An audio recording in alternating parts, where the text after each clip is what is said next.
Más vale tarde.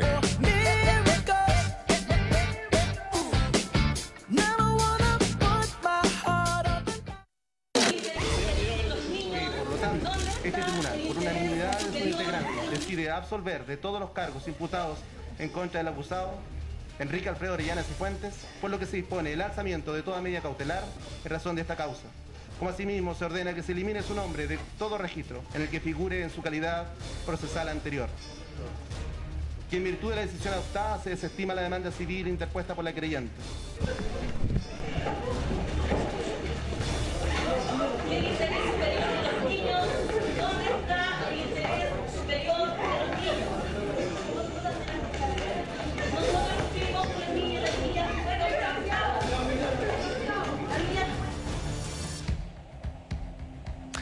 Estamos al aire a esta hora cuando son las 12 de la noche con 13 minutos. Queremos agradecerle precisamente al protagonista que hasta hace horas de esta mañana estaba enfrentando el tercer juicio oral en lo penal, precisamente en la cuarta sala de los tribunales de Santiago, después de 2 juicios anteriores anulados, el segundo que lo condenaba a 60 años de cárcel, y este tercero, como veíamos en las imágenes, que lo declaran absuelto en virtud de la deliberación que leía uno de los jueces integrantes de un total de 3, y que decidió precisamente por unanimidad de sus integrantes absolverlos de todos los cargos.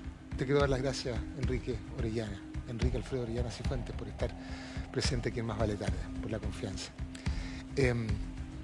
Partir diciéndote un poco, como decía el fallo, creo que nos hacemos parte de eso, estamos conscientes, decía el fallo, de la gravedad en todo momento de la materia, por la materia de la que se trata, por los años de las víctimas, presuntas víctimas involucradas, por todo el tiempo transcurrido, por el difícil entorno familiar que se vivió en la que se dieron esas supuestas circunstancias de las cuales fuiste absuelto, y evidentemente por las horas que han pasado desde la deliberación. Esto es particularmente complejo y además a raíz de las discusiones que se han dado y las que seguramente estás consciente, donde queda de manifiesto que hay una verdad judicial por un lado, en la que se te declara inocente, pero hay una verdad en la que parece no estar todos de acuerdo, en la opinión pública. Entonces, en virtud de esa diferencia y la labor que nos compete a nosotros en esta materia, es que te quiero preguntar, en aras de la verdad, ¿tú eres inocente? Soy inocente, absolutamente. ¿Nunca tuviste dudas de tu inocencia? Jamás. De hecho, yo siempre lo he dicho, cuando a mí se me avisó de que se me estaba buscando por esto y se me iba a tomar de mí, yo estaba en Noruega. Yo estuve 1 día y medio fuera de Chile, sabiendo que si yo volvía a Chile me iban a tapar de trinillo y me iban a meter preso. Y volví simplemente por el hecho de que soy inocente. Yo he estado 3 años sometido a este proceso, incluso condenado a pasar 60 años en la cárcel. Jamás he evadido la justicia, me he presentado todos los días en que se me han llamado, incluso hoy, donde hoy día yo podría haber, a esta hora, si todo fuera mal, yo podría estar metido en la cárcel a esta hora. Enrique, ¿cómo fue la noche anterior a la deliberación que conocimos hoy día? 3 juicios, vamos a reiterar, un tercer juicio. Tu abogado Francisco Cox decía que había dormido una mañana en virtud de la incertidumbre del fallo. Yo creo que si Francisco durmió 1 hora, yo debo haber dormido 10 minutos. Y es una cuestión que veíamos por noche, varias noches ya. Este juicio se tardó más de 1 mes. ¿Y la incertidumbre a qué se debía? La incertidumbre se debe a que uno simplemente no... O sea, a pesar de la convicción que uno tiene en su inocencia, a pesar de la fortaleza de las pruebas que nosotros teníamos y de la debilidad que tenían las pruebas del Ministerio Público, ya viste que hace 4 meses atrás, 5 meses atrás, me condenaron a 60 años por algo que nunca he hecho. ¿Tú crees que después de este fallo se acaba tu calvario? No. De hecho, el juez no se acaba. de la parte querellante, Fernando González, señalaba hoy día que podía recurrir de queja una vez que se conociera la sentencia, el abogado Fernando González. No, mira, Actualmente el Tribunal Constitucional La verdad es que no he escuchado las declaraciones del abogado. Y el tema judicial, la verdad es que no es algo en lo que yo hoy día esté centrado. Es lo que sí, y por qué te digo que mi calvario no se ha terminado, porque mi hija sigue estando con su madre. Fueron las declaraciones tuyas a la salida de la sala. O sea, esto no, o sea, Yo por un lado estoy muy contento, estoy muy feliz porque finalmente se muestra mi inocencia. Pero por otro lado tengo una pena muy grande porque mis hijas siguen estando sometidas a esta tortura. ¿Hay alguna consideración también al hecho de que tu imagen y tu prestigio, tu vida normal probablemente sea algo, tu imagen pública sea algo irrecuperable? Mira, en esto yo creo que si algo se ha hecho muy mal acá, y yo creo que en el fondo esto los medios tienen una responsabilidad tremenda, es la forma tan ligera que se han tomado las cosas acá.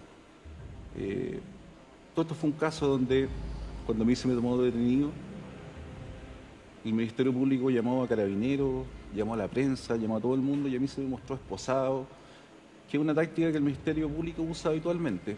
A una persona la sacan esposada, la muestran en la televisión con esposa, y inmediatamente esa persona se convierte en culpable. Después de que se terminó el primer juicio y yo fui absuelto, esa noticia prácticamente no se conoció. No hubo televisión, no hubo diario, no hubo radio, no hubo nada, nadie dijo nada.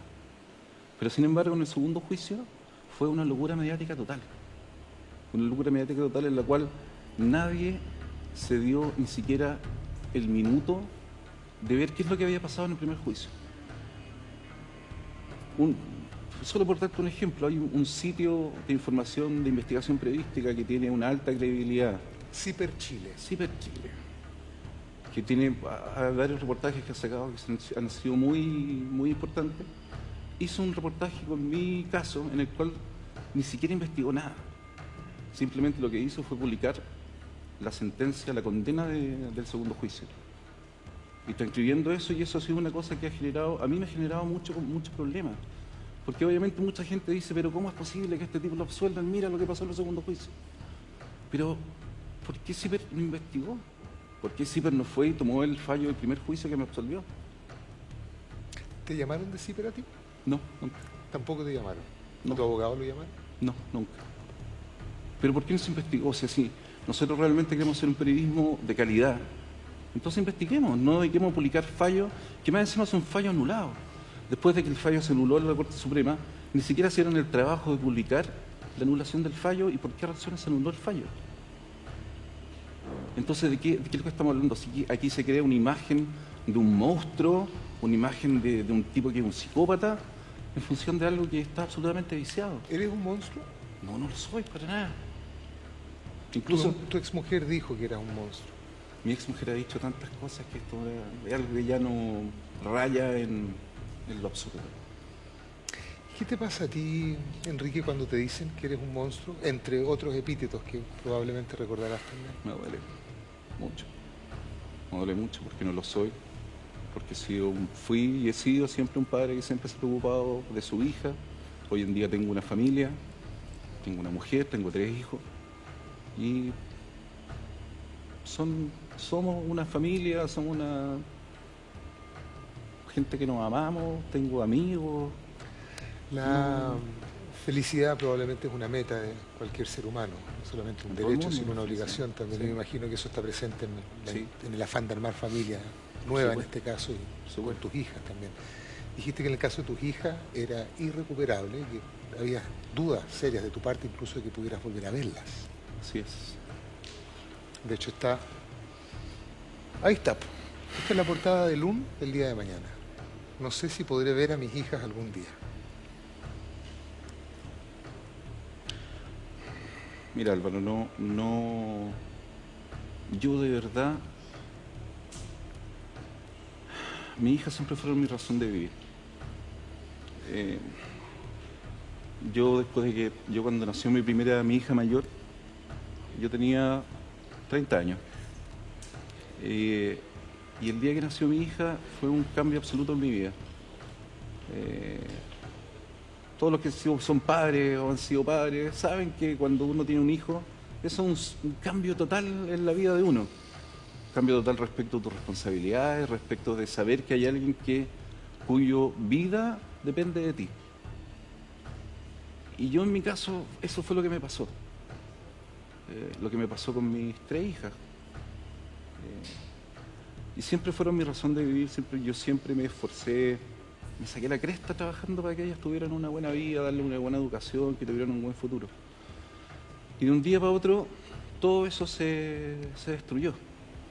Yo, efectivamente, me separé, me enamoré de otra mujer.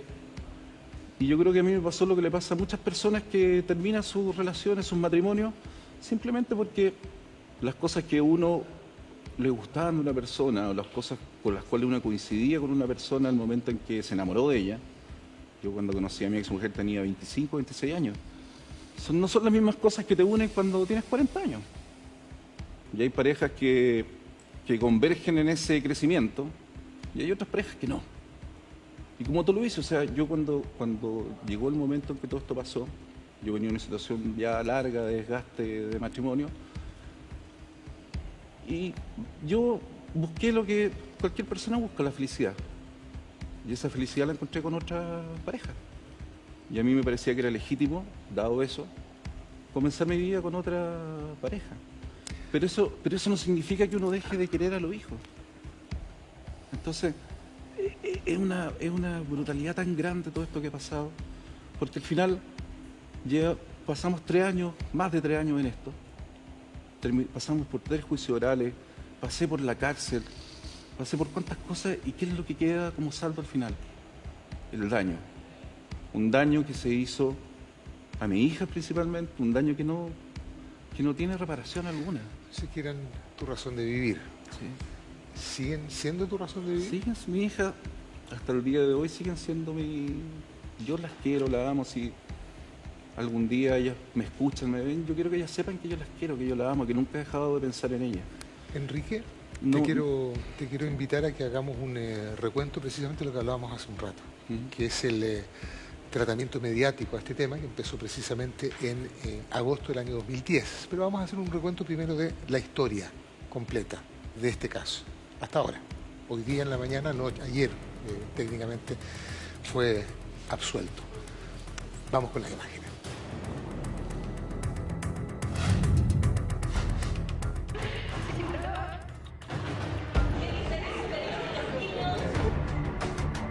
Tres juicios orales, 3 años de batalla legal. 3 niñas menores de edad que declaraban ser abusadas por su padre.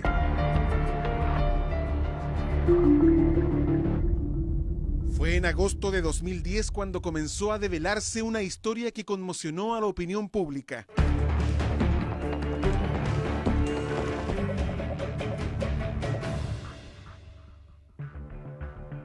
Yamile Cavas presentó una denuncia por abuso sexual de sus hijas de 3, 4 y 9 años.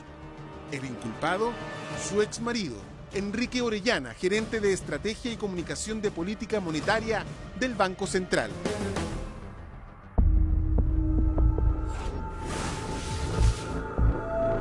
El 22 de noviembre de 2012 se inició el primer juicio. Tras varias semanas de audiencias, los jueces del cuarto tribunal oral absolvieron de los cargos al ingeniero en fallo dividido. Los magistrados señalaron además que los relatos de las niñas fueron inconsistentes y que los peritajes del servicio médico legal no eran concluyentes. Pero el 18 de enero de este año, la Corte de Apelaciones de Santiago anuló el fallo debido a que no se consideraron testimonios claves de psicólogas del Centro de Asistencia a Víctimas de Atentados Sexuales de la PDI. Esto abrió la puerta a una nueva batalla legal.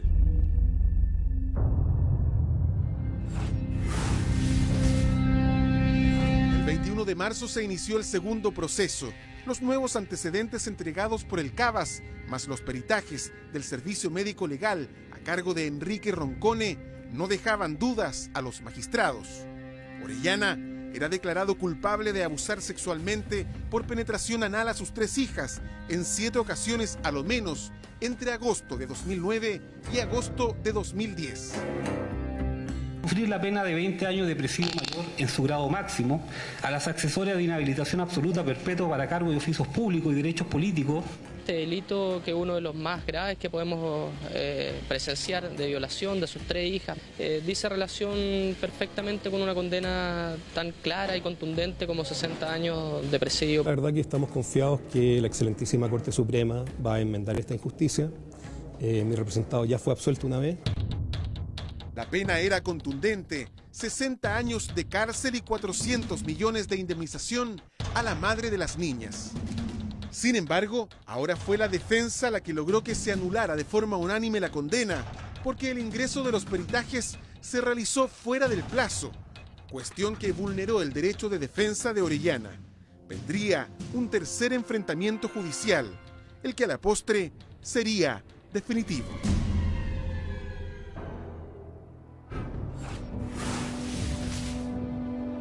El 16 de agosto comenzó el tercer juicio que hoy llegó a su fin. Enrique Orellana fue declarado inocente y absuelto de todos los cargos que se le imputan.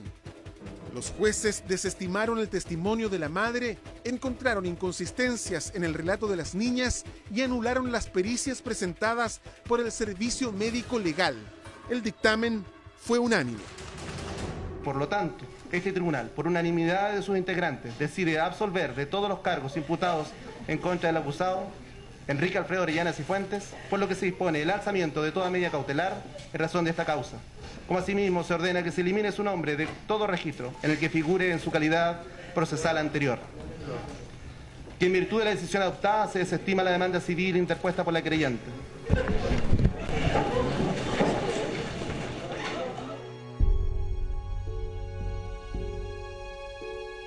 La decisión hizo que el acusado se fundiera en un fuerte abrazo con su abogado, Francisco Cox. Ambos se emocionaron hasta las lágrimas. Nunca dudé en volver a Chile y nunca dudé en presentarme en ningún juicio, en ninguna audiencia, porque soy inocente. De mucha pena, porque esto no termina. Mis hijas siguen estando sometidas a una tortura con su madre. El daño que le hicieron a mi hija es un daño que es irreparable. Que no hay forma de que eso se pueda resolver. Yo no sé si con el tiempo se va a resolver, no se va a resolver. No sé si las voy a poder ver algún día, a pesar de que nunca le hice nada. Me quitaron a mi hija.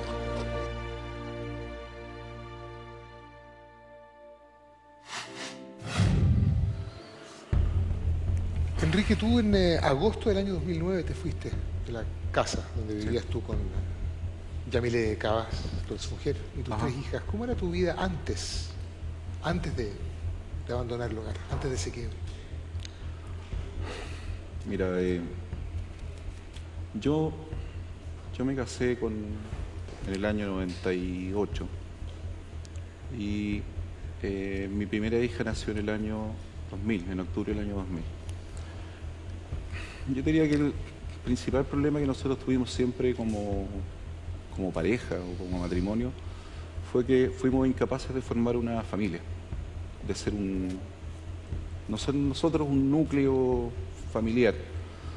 Incapacidad que ha sido principalmente porque siempre fuimos muy invadidos por su familia. Desde el año 2000 en adelante, la hermana menor de ella, que hoy día es doctora, es neuróloga en Ovalle, se vino a vivir a Santiago porque entró a estudiar medicina y vino a vivir a nuestra casa por un par de meses mientras se acomodaba en Santiago. Un par de meses que duraron 8 años. Junto con una tía de ella, después llegó a vivir a mi casa la mamá de ella, llegó a vivir otra hermana de ella, más una serie de gente de su familia que constantemente estuvo viviendo con nosotros. Una de las hermanas de ella, parece, en entrevista a Paula, ¿no es cierto?, señaló en algún momento que tú eras un buen padre, debo admitirlo, de Yamile. No lo sé, no sé. Lo que sí es que en el fondo lo que nosotros nos terminó generando eso fue una situación en la cual, como te dije hace un rato, nosotros comenzamos a diverger los caminos.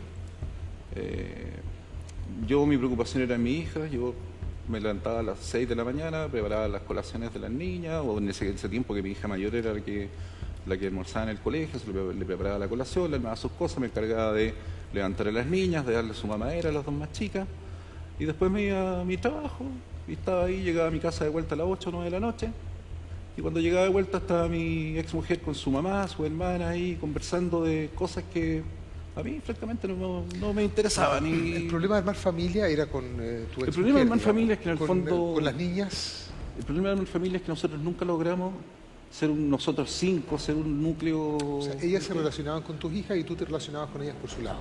Claro. ¿Sí? Cada uno por o sea, su en el lado. fondo, más que nosotros armar una familia, lo que sucedió aquí fue que no absorbimos a la familia de ella. ¿Y tu relación con tu hija en ese tiempo, antes de este quiebre, en agosto del 2009, cómo era?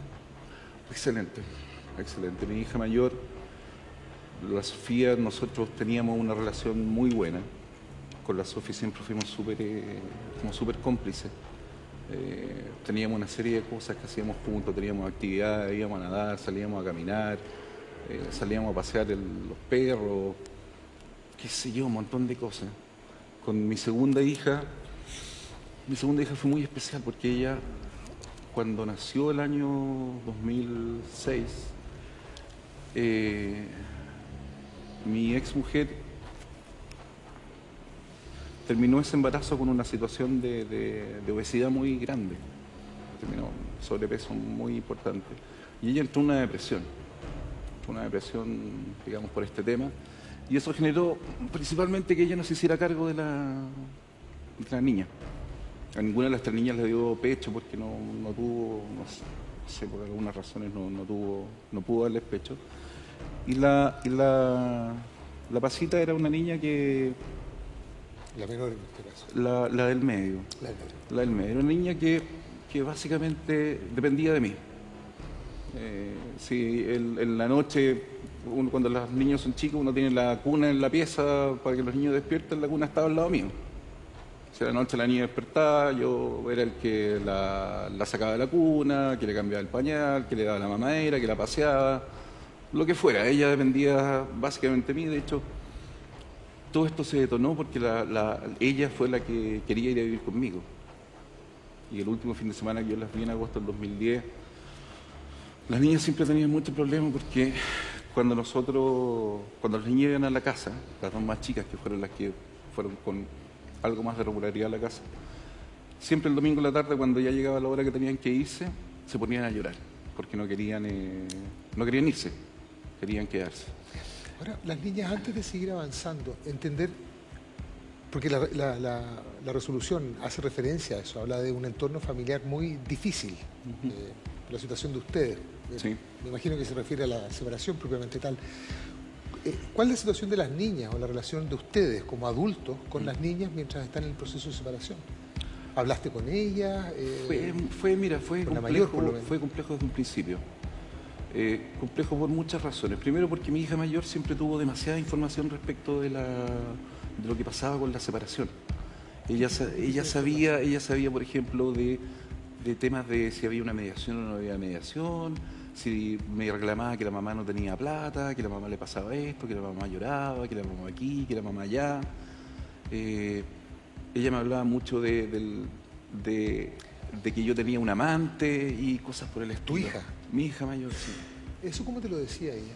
Eso me decía yo, pero papá, ¿por qué te fuiste de la casa? Es cierto que tenía un amante y cosas de ese tipo. O sea, un lenguaje que para una niña de la edad que mi hija tenía en esa época, que eran 9 años, era un lenguaje que era absolutamente fuera de lo que uno podía esperar. Entiendo que estás insinuando que esto es información que la madre le daba al niño. Lo que pasa es que, mira, en esa casa vivía tanta gente del entorno de mi ex mujer, vivía su mamá, vivía la tía, la hermana, vivía ella. Que quién fue el que le daba la información a ella no lo sé, pero es llamativo que una niña de esa edad se refiera así a... ¿Cómo te lo decía? ¿Con qué sentimiento te lo dice una niña que a la sazón tenía 9 años? Con rabia. Con rabia. Con rabia. Con mucha rabia. Siempre con mucha rabia porque ella... Su principal conflicto en esa época era la situación por la cual pasaba la mamá, la tristeza que tenía su mamá o el llanto de su mamá. En el fondo ese era como su centro de preocupación, era eso. O sea, no obstante la cercanía que sí tenía contigo, esta complicidad. No obstante la cercanía que teníamos y de hecho, o sea, en los momentos que nosotros lográbamos estar, digamos, tener conectarnos eran momentos de total normalidad. ¿Cómo le respondías tú a ella?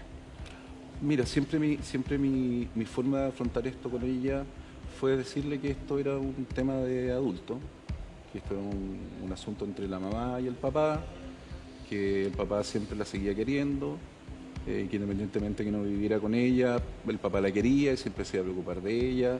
Y eso es lo que yo siempre trataba de mostrarle cada vez que estaba con ella o cada vez que ella tenía alguna situación. No quiero perder un antecedente aquí. Quiero relacionar la rabia de tu hija al decirte todas estas cosas con los testimonios que ella van a hacer luego en los 3 juicios, aunque son inconsistentes, como señalaba la declaración de hoy día, son disímiles. ¿Hay alguna relación entre esa rabia y el hecho de que haya podido haber alguna disposición, una predisposición a hacerse cargo de acusaciones contra tu persona? Yo supongo que sí, la verdad. Mira, yo no soy psicólogo y he escuchado con todo este periplo que he tenido que pasar en mi vida, he escuchado muchas cosas. Básicamente lo que dicen los especialistas es que esto es un tema de que mi hija tiene una sobreidentificación con su mamá y esa sobreidentificación la lleva a asumir que los problemas de su mamá son los problemas de ella. No es capaz de separar cuáles son las cosas que a ella le afectan de las cosas que a la mamá la afectan. De hecho,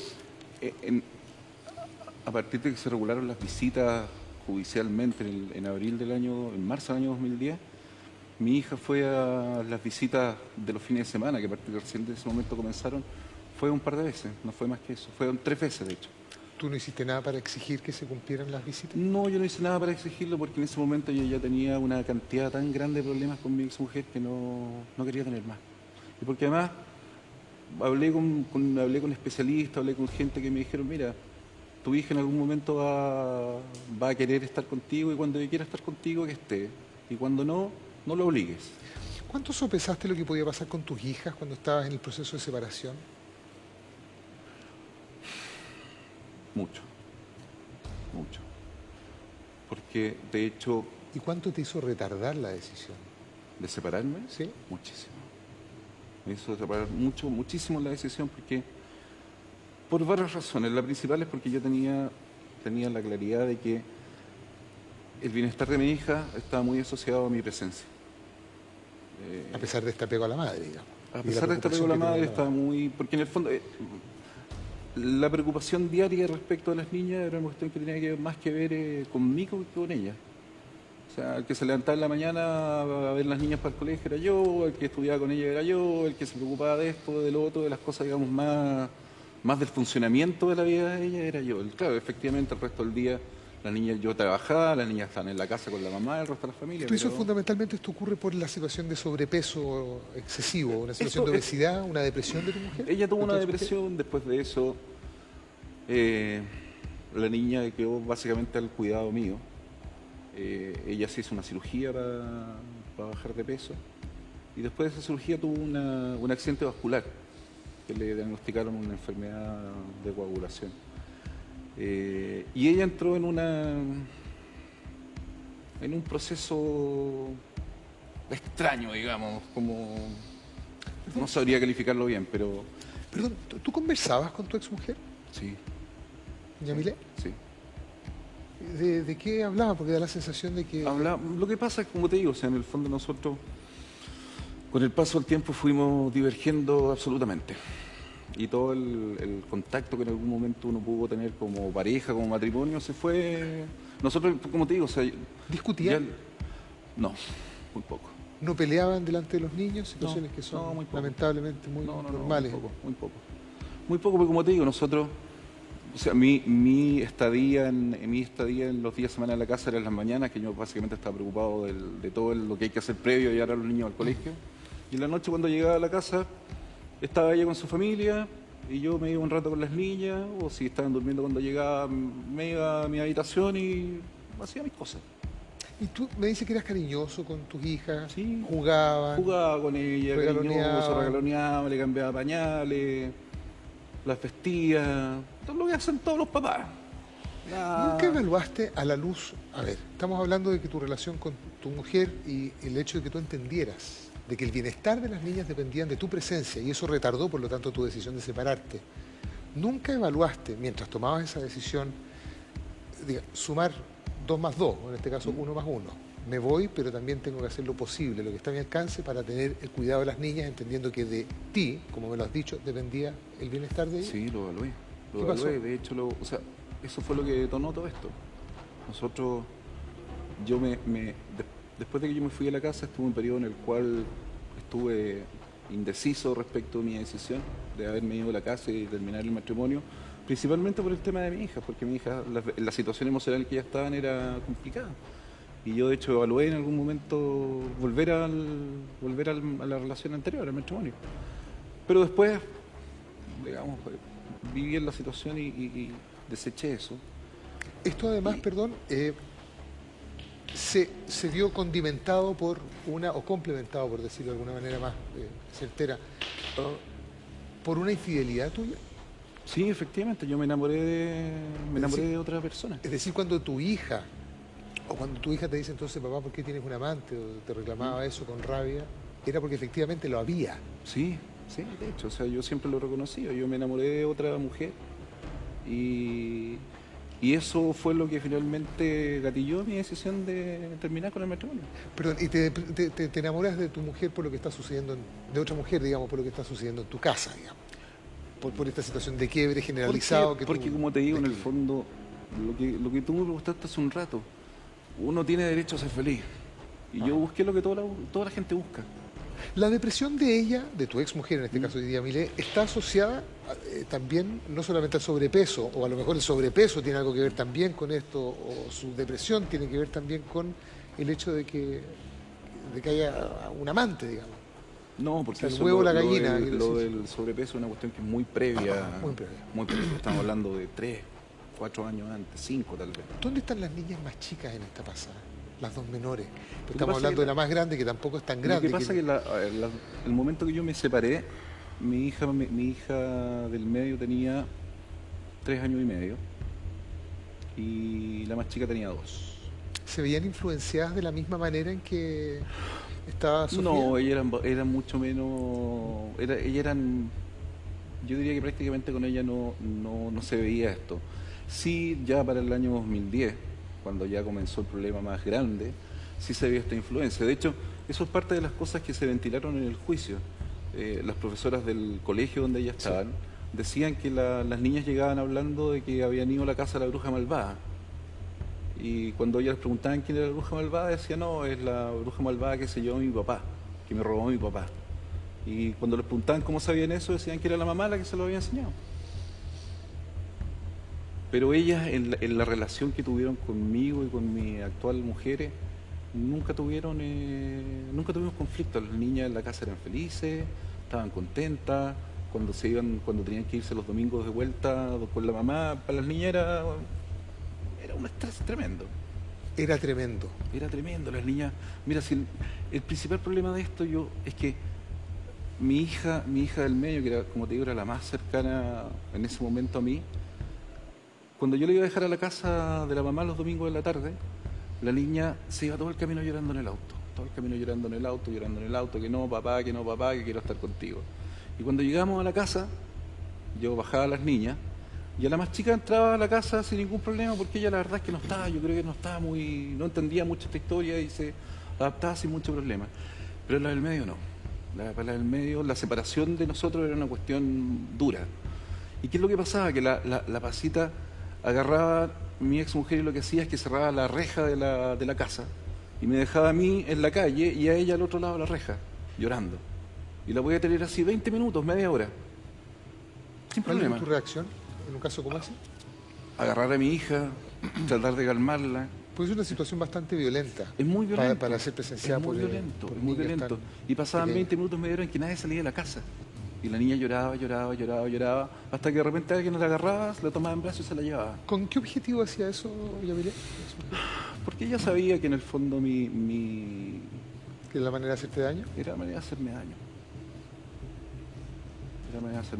De hecho, en ese tiempo, ya junio, julio del año 2010, que fue unos meses antes que esto empezara, yo tuve correos electrónicos con ella porque le dije que iba a pedir la tuición de las niñas.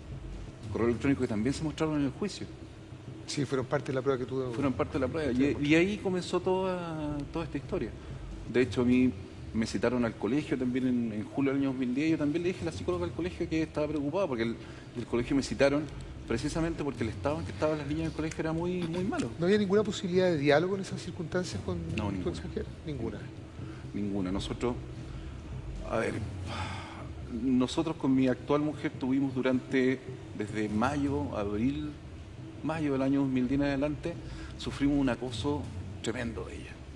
O sea, desde que nos rayaron el auto, nos pintaron la casa, tuvimos que sacar el teléfono fijo de la casa porque eran llamadas a cualquier hora, temas por redes sociales, Facebook. Imagínate las cosas que ella publicaba en esta historia. Y no solo eso, amenazas concretas, amenazas donde ella me mandaba mensaje de texto diciéndome que me iba a meter preso, que ya va a ver lo que te va a pasar, tengo amigos en la fiscalía, tengo amigos en Carabineros. Me mandaba mensaje de texto diciéndome los datos de mi actual mujer, diciéndome los nombres de los niños, el nombre del exmarido, yo sé dónde viven. Al mismo tiempo me mandaba otros mensajes. ¿Hiciste denuncias a Carabineros por esa situación? ¿Nunca nada? Nunca hice nada porque yo no quería más problemas. O sea, ya estaba tan lleno de problemas. ¿Nunca hiciste la relación de que eso podría haberte evitado? No, yo lo que siempre pensé es que en el fondo, mira, yo acordé el pago de una pensión alimenticia, que era una pensión bastante alta, que era prácticamente más de la mitad de mi sueldo. Y que yo lo hice simplemente porque yo supuse que el día en que ella tuviese esa tranquilidad económica, sí, esto se iba a terminar. Pero después de que comenzaron las visitas y las visitas comenzaron a hacer en la casa de mi pareja, esta cuestión se volvió una locura. Sí, perdón, hoy día en una de las declaraciones post la declaración de deliberación de esta mañana, el abogado Fernando Monsalve señala esta hija, a propósito de la pensión alimenticia, esta hija a las que dice querer tanto, bueno, la demanda civil, la de 400 millones que fue desechada hoy día, pero sí acogida en el segundo juicio. La de 800 millones la demanda, no de 400. Bueno, sí. Dice que no, él que dice quererlas tanto no paga la pensión alimenticia. Efectivamente, hace 4 meses, o desde el momento que caí preso, no he pagado la pensión alimenticia.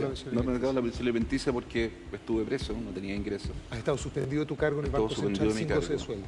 Y en el último tiempo, desde que estuve libre, los recursos que he tenido, los pocos recursos que he tenido, los he usado para mi defensa, porque a mí lo que me interesa es que se sepa la verdad.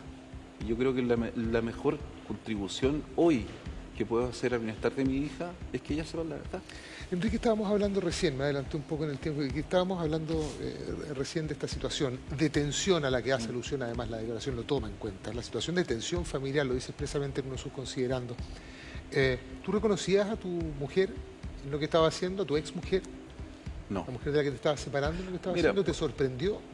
La mujer de la que te habías enamorado, tuviste 3 hijos con todos los problemas que tú nos has contado. Mira, yo te voy a repetir lo que he escuchado a muchos hombres y mujeres también que se separan. Uno no sabe con quién se casó hasta el día que se separa. Recién ese día uno se entera de con quién se casó. Y se entera de todas las cosas que son capaces de hacer, tanto los hombres como las mujeres. Aquí no es un tema de género. Hombre, en la situación de separación, ¿hay algún error que hayas cometido? Sí, error u horror, entendiendo que sí. Yo mi separación la manejé pésimamente. O sea, cometí todos los errores posibles en mi separación. La manejé pésimamente porque no supe hacerme cargo del bien del conflicto, porque no fui lo suficientemente claro en decirle a ella todo lo que estaba pasando. Cometí todos los errores posibles. Jennifer, tu actual pareja es psicóloga. Sí. Sí. Es psicóloga. Y ella escribió una carta, Amor de Papá, señalando en algún minuto que tu ex mujer era narcisista patológica. ¿Tiene algún diagnóstico ella? ¿Tiene algún asidero efectivamente eso? ¿Es un diagnóstico fundado? Si tú me preguntas si hay algún examen psiquiátrico o psicológico, ella no lo desconozco, no sé. ¿Lo solicitaron ustedes en el curso de alguno de los procesos? Hubo un examen al que ella se sometió en el servicio médico legal, pero era un examen para determinar si ella estaba fuera de sus cabales. Y decía que no. Pero no era un examen psicológico ni psiquiátrico que diera cuenta de sus trastornos de personalidad, sino que era simplemente para ver si ella estaba o no trastornada. Todo lo que hemos hablado aquí, para que la gente también entienda, los que no conocen el fallo, efectivamente toma en cuenta lo que hemos estado conversando, el historial de desarrollo familiar. Ustedes como familia, tu relación, la de la mamá con las niñas, fue una de las principales pruebas que presentó tu abogado Francisco Koch. También a propósito de Yamile, que estamos hablando ahora, el tribunal se hace cargo precisamente de ese punto, al señalar que su testimonio tenía que ver más con, en el punto 15, el testimonio de Yamile Cava dio cuenta de las supuestas develaciones de sus hijas, dice, dichos que no aparecen a juicio de este tribunal como consistentes y claros, sino más bien se muestran erráticos, dispersos y con alto contenido emocional que pareció, subrayo pareció, provenir del dolor que produjo en ella el quiebre matrimonial. Ese es un punto que hizo valer tu defensa en el tribunal. Lo acogió. En el tribunal, lo acogió. Sí. Mira, lo que pasa es que las circunstancias de la develación o de la supuesta develación son bastante... O sea, lo más importante en estos casos es cómo ocurre una develación. Porque develación, esto no es un proceso que un niño diga una cosa, otro día diga otra. La develación es un momento del tiempo en el cual un niño va y dice, mira, esto es lo que me pasó. Y aquí también hay una cosa que es re importante. O sea, yo hoy día de verdad quedé impresionado con la cobertura mediática que había. Nunca me imaginé que esto iba a ser así. ¿Para bien? Impresionado, ¿Para ni para bien ni para mal, simplemente impresionado. Y me llama mucho la atención porque yo vi prensa el día que me tocó a mí declarar en el tribunal, vi prensa el día que a ella le tocó declarar en el tribunal, vi prensa el día que mi hija estuviera en el tribunal, pero no vi prensa el resto del tiempo. Y hay muchas cosas que se discutieron durante el juicio que son claves en esta sentencia. Y que todo el mundo hoy día dice, no, pero ¿cómo es posible que esto haya sido así, que esto haya sido de esta forma? Simplemente porque no se informó. Lo que hemos conversado hasta ahora era poco conocido. Es una de las cosas que se conversaron en el juicio. Cosas que se conversaron, por ejemplo, en el juicio. ¿Y que son esenciales para este fallo? Y que son esenciales. Por ejemplo, el tema de la develación que tú me mencionabas recién. Mi ex mujer, cuando va en la primera ocasión a Carabineros a hacer la denuncia, ella hace una denuncia donde el dice... 19 de agosto del 2010, ¿no? Eso es el 19 de agosto del 2010. Ella hace una denuncia en la cual dice que mi hija del medio le dijo que yo le echaba hipogloss. Esa fue la denuncia. Que el papá le echaba hipogloss. ¿Le echabas hipogloss? Sí, le echaba hipogloss, le cambiaba pañales cuando chica. Efectivamente. Como todos los papás lo hacen, supongo, no sé. Yo por lo menos tengo varios amigos que son papás y por lo menos todos los he escuchado decirle que le echan hipogloss y le cambian pañales a los niños. Y para eso, digamos, hay que juntarse el gráfico, y se lo pasa. Le cambia los pañales y le pasa un wipes para poder limpiar. Y luego ella dice en esa declaración que luego ella va donde mi hija mayor y donde mi hija, la más chica, y les pregunta ella si es que el papá le hacía lo mismo. Y las niñas, ambas niñas, le dicen que sí. Eso es el 19 de agosto del año 2010. ¿Siempre hicieron referencia al hipogloss?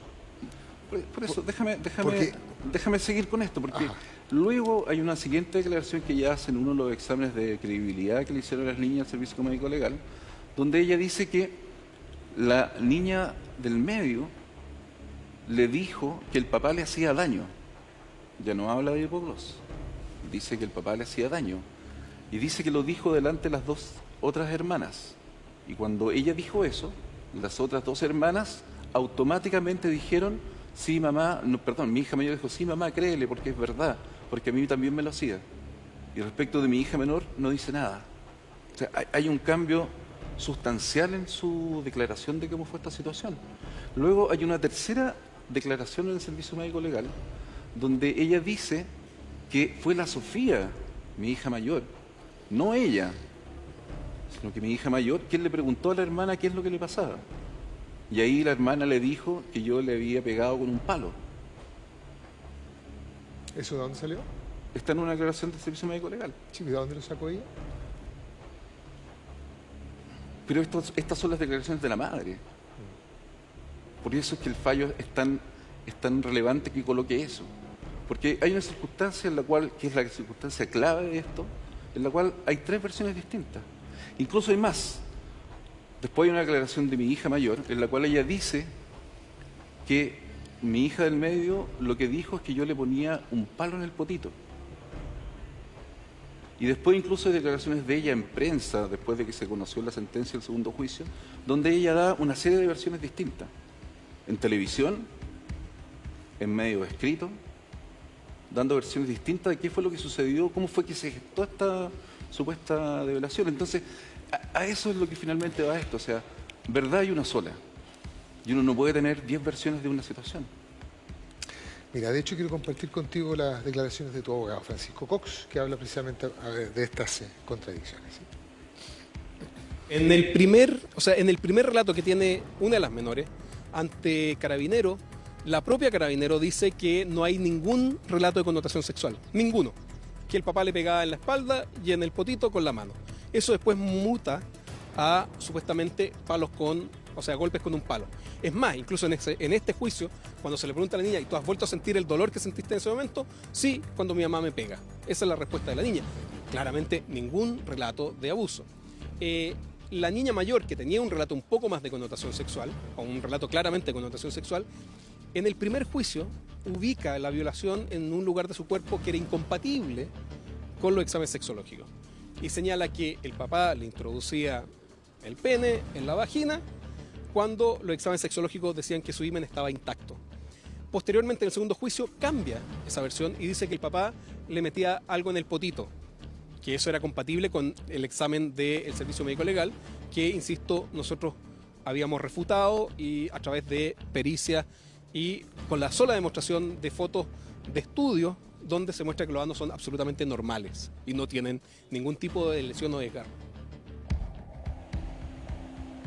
Esas son las declaraciones de Francisco Cox, abogado de Enrique Orellana, que el día de hoy fue declarado absuelto. La sentencia se va a dar a conocer el 9 de octubre a la 1 de la tarde, ¿no es cierto? Sí.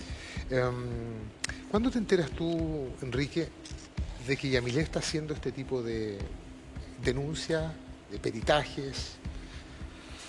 Yo me enteré de esto a tu hija al Servicio Médico Legal. El 19 de agosto del 2010, en Noruega. Me llamó mi hermana, porque mi ex mujer la había llamado yo diciéndole que yo había violado a las niñas. Y me llamó mi hermana para avisarme esto. Ese día jueves, en la noche, digamos, de allá. Y al día siguiente, en la mañana, estando todavía en Noruega, me llamaron, a mediodía me llamaron desde la oficina para decirme que Carabineros me había ido a tomar detenido, había ido a buscarme para tomarme detenido. ¿Qué estabas haciendo en Noruega? Estaba participando en un seminario de bancos centrales, exponiéndola. ¿Estabas haciendo tu trabajo? Estaba trabajando. ¿Cuántos días antes de eso fue la última vez que viste a tu hija? El fin de semana anterior. El domingo en la noche fue la última vez que vi a las niñas. Ese fin de semana, eso fue una historia que se me escribió. Ese fin de semana ese domingo en la tarde, el 15 de agosto, ya a la hora que las niñas tenían que irse de vuelta a la casa. Estábamos sentados en la cocina con mi mujer. Y llega mi hija del medio y ella me dice, papá, no me quiero ir. Entonces dije, no, tenés que irte porque tú sabes que tienes que ir donde la mamá. Y ella se colocó a llorar, se llenó los ojos de lágrimas, que no me quiero ir. Entonces llega y me dice, papá, yo quiero vivir contigo. Y nosotros dos que estábamos ahí, le dijimos, felices, nosotros queremos vivir contigo, ni un problema. También pensando en esto que te contaba recién, la niña, yo cada vez que le iba a dejar a la casa, era un drama dejarla en la casa de la mamá. Entonces, a esta altura ya estúpidamente, después de todo lo que ha pasado, yo le dije a ella, perfecto, hija, ni un problema, yo feliz vivo contigo. Cuando llegue a la casa, dile a la mamá que quieres vivir conmigo, o que quieres estar conmigo, y si la mamá te deja, te traes tus cosas, yo te voy a buscar, te traes tus cosas y mañana yo te llevo al colegio. Igual le estabas dando una responsabilidad a tu hija que ella no está en condiciones de recibir. Mi reacción fue absolutamente... Ya no era una cuestión de adulto, torpe, digamos. Eso, absolutamente torpe. Pero en ese momento era el camino que yo tenía, o que yo creía que tenía, para poder hacer que este estrés que ella sufría cada vez que tenía que dejar en la casa de la mamá fuera menos traumático. Y de hecho así fue, la niña se fue todo el camino en el auto feliz de la vida, pasamos incluso a comprar unos chocolates, porque le darle chocolate a la mamá, y cuando llegó al departamento, a la casa de la mamá, se bajó feliz del auto corriendo, porque iba a ir a decirle a la mamá que quería vivir con el papá. ¿Tú veías alguna pista, estabas al tanto de alguna pista de toda esta contaminación? Solo respecto a mi hija mayor. Solo respecto de ella. Sí, solo Perdón. respecto de ella. ¿Estuvieron las tres juntas en algún minuto? Porque siempre veo una por allá o dos. ¿Las tuviste en las las tres visitas? juntas alguna vez, sí? ¿Y hablabas con ella? ¿Con las tres? No. No. No, porque mira, las visitas que nosotros teníamos eran visitas que eran fin de semana por medio, que Lo comenzaron habitual. a fines de abril del año 2010. Mi hija fue 3 veces a la casa, Tu hija mayor. mi hija mayor, porque como las visitas se hacían... Mira, esto para que veas la vista que yo tuve respecto a mi hija mayor fue la siguiente. Yo tenía un departamento en la calle Catedral, sí. que era un departamento que había arrendado cuando me fui de la casa. Y era un departamento que nunca lo equipé, porque en el fondo finalmente terminé viviendo en la casa de mi nueva pareja, Es una calle Capuchino. en la calle Capuchina. Y en el momento en que desde agosto del año 2009 hasta diciembre del año 2010, yo a mi hija las vi los fines de semana el día sábado. Yo podía pasar a buscar a las niñas a las 12 del día y tenía que devolverlas a las 7 de la tarde. Pero era una cosa bastante irregular, porque eso dependía básicamente cuál fuera el humor de la madre. Si la madre estaba de humor me las pasaba, si no, no me las pasaba. Cosa de la cual tú nunca hiciste cuestión porque no querías problemas. Como Yo no nos quería dijiste. problemas, yo lo único que no quería era problemas con ella. Y ¿No faltó carácter ahí, perdón? ¿Mm? ¿No faltó carácter ahí para tomarla? absolutamente, absolutamente. Así como te digo, o sea, yo manejé esta situación de la peor forma posible. Tu mujer, ¿Mi Jennifer, en exmujer? este caso, Ah, sí, ella no. en este caso no prestaba un consejo en el sentido, como mujer, quiero decir. ¿No será bueno ponerle límite a esta situación? Porque Sí. efectivamente, Sí, tu por actual supuesto. mujer, Sí, por supuesto. se puede salir de las manos. Por supuesto, y esas son las responsabilidades que yo tengo respecto de todo lo que le ha hecho pasar a ella. ¿Te perjudicó en este juicio el hecho de que no hayas tenido más carácter para hacer un parelé? Me Que se haya podido interpretar como... Hace 3 años, él nunca- hace 3 años que me ha generado un costo que me va a durar para el resto de mi vida. Sí, quiero decir que durante el curso del juicio no se esgrimió el hecho de que tú no tuvieras carácter, podría haber dicho, lo ignoro, estoy preguntando, se podría haber argumentado que, bueno, yo a veces no se lo pasaba, yo no hacía cuestión, pero no le interesaba a las niñas. No las quería tanto, había No. fines de semana que ni siquiera las venía a buscar, le daba No. lo mismo, me dejaba aquí a la mayor. No. No, porque de hecho, como te digo, o sea, en el fondo ahí tengo... O sea, yo por una cuestión de celo profesional, si tú quieres decirlo, tengo la costumbre que guardo todos mis correos electrónicos, no boto nada. Y dentro de todos esos correos electrónicos que tenía todos los correos electrónicos que... Tenías el historial. El historial, afortunadamente. Eso fue una prueba que Y presentaste. eso fue una prueba en el- importante en todo esto. Pero como te digo, en el fondo, yo a mi hija entre agosto del 2009 y diciembre del año 2009 las vi no con regularidad, las vi los días sábados, desde las 12 del día hasta las 7 de la tarde, 8 de la tarde, jamás se quedaron a dormir conmigo. Eso también lo consigna el fallo. Eso también lo consignó el Sí. fallo. Luego, en enero del 2010, vino toda una situación en la cual yo terminé definitivamente con el matrimonio. Y a partir de ese momento empezamos todo un tema de discusiones de las pensiones y qué sé yo. Y pasó enero, febrero y marzo del año 2010 donde yo no veía a mi hija. O sea, pasaste de ser un papá más cercano, el que describíamos hace un ratito, a ser un papá lejano. Un papá lejano, un papá que en el fondo no podía comunicarse con las niñas, porque las niñas mi hija mayor tenía un teléfono, un celular al cual yo la llamaba, pero la niña no contestaba. Y cuando yo trataba de llamarla a través del teléfono de la mamá... ¿Esta siempre es la no, mayor? La mayor. Ah, ya. La mayor. Las dos más chicas eran niñas en ese momento de 4 años, 2 años, entonces no... Era más difícil la comunicación a través, digamos, de que no fuera una comunicación directa. Yo en ese periodo, entre enero y marzo del año 2010, solo vi a mi hija el día del terremoto, que después del terremoto partí a la casa a verla, ver cómo estaban. Y las vi un sábado en marzo, que me las pasaron porque tenía que comprarle los uniformes. Es probable que, esto lo entendemos los adultos, pero es probable que esa rabia haya aparecido también en las niñas que no son capaces de entender que por problemas entre los adultos, el papá que estaba tan cercano a ellos hoy día no puede estar tan cerca. Además queriendo vivir como tú has señalado. Absolutamente. O sea, mira, por eso te vuelvo a decir, aquí hay como dos mundos muy separados entre lo que pasó con mi hija mayor y lo que pasó con las más chicas. En el caso de mi hija mayor, ella tenía mucha rabia conmigo. De hecho, una de las personas que se presentó como prueba, como testigo durante el juicio, fue la psiquiatra que la atendía a ella. Perdón, ¿a favor tuyo? ¿Era un juicio era un testigo del Ministerio Público. Del Ministerio Público. Un testigo del Ministerio Público llevó no el primer juicio, ni el segundo y el tercero lo quiso llevar.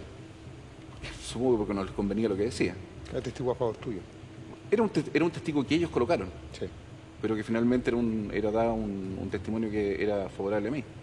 Y ella lo que dice que en mayo del año 2010, fue la última vez que vio a mi hija mayor, la niña que le decía que ella tenía mucha rabia porque no se sentía vista por mí, porque se sentía abandonada y porque ella tenía que ir a mi nueva casa donde habían más niños. Y habían más niños que no eran mis hijos, pero que me decían papá. Eso es efectivo. Está en los correos electrónicos, está en los certificados que ella emitió y está en las declaraciones que ella dio en el juicio. Por eso digo que, por eso me llama tanto la atención toda esta revolución mediática que hubo hoy, en circunstancias donde de verdad se discutió la verdad de esta situación. ¿Qué es esto? Que esto que estamos conversando ahora, no hubo nadie. Entonces, es lo que me decías tú en un principio, mucha gente que tiene la duda, pero ¿qué esto, qué lo otro? Simplemente porque la gente no se informó, no se les informó de esto. Entonces, es imposible que en un veredicto que tiene 4 carillas, tú puedas saber de esto. Hay que esperar la sentencia que va a venir el 9 de octubre y donde se van a dar a conocer los detalles de todo lo que pasó. ¿Era más fácil crucificarte que darse el trabajo de ir, de informarse? Absolutamente. O sea, dime, ¿quién no es más popular que crucificar al violador? ¿Y te sentiste crucificado? Ah, sí. ¿Y te sientes crucificado todavía? Siento que me hicieron un daño muy grande. O sea, la responsabilidad de los medios de comunicación en esto ha sido mucha. De lo que te decía hace un rato, lo conversábamos de CIPEN. Otros programas que son de alta sintonía en las mañanas, donde tuve que soportar gente que me trató de sádico, de psicópata, de demente, de degenerado. Una persona que fue a hacer una especie de recreación de esta situación en mi trabajo, diciendo que este era el lugar donde se escondía para cometer sus fechorías y una serie de cosas. Otros programas de televisión donde se le daba una tribuna increíble a ella para que hablara unas cosas que son realmente... Enrique, tenemos parte de esa cobertura a la que tú estás haciendo alusión. Te invito a ver la nota.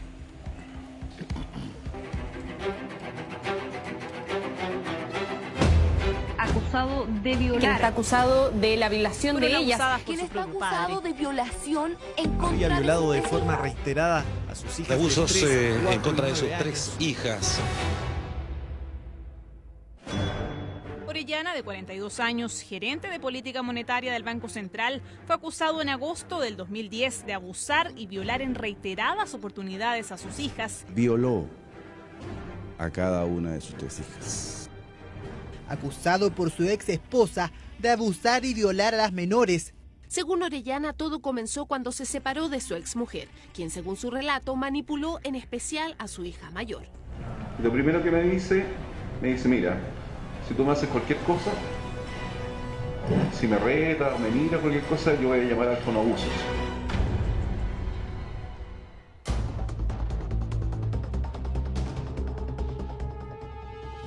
Es que este padre comienza conquistando, comillas, a las hijitas menores, contándole cuentecitos en la cama y pareciendo un padre normal y cariñoso. En el primer juicio fue absuelto, pero en una segunda instancia judicial recibió una condena de 20 años por cada una de las menores. Lo peor que le puede pasar a una madre es que le violen a sus hijas. El hombre con el que compartía su vida dañó al más preciado de sus tesoros.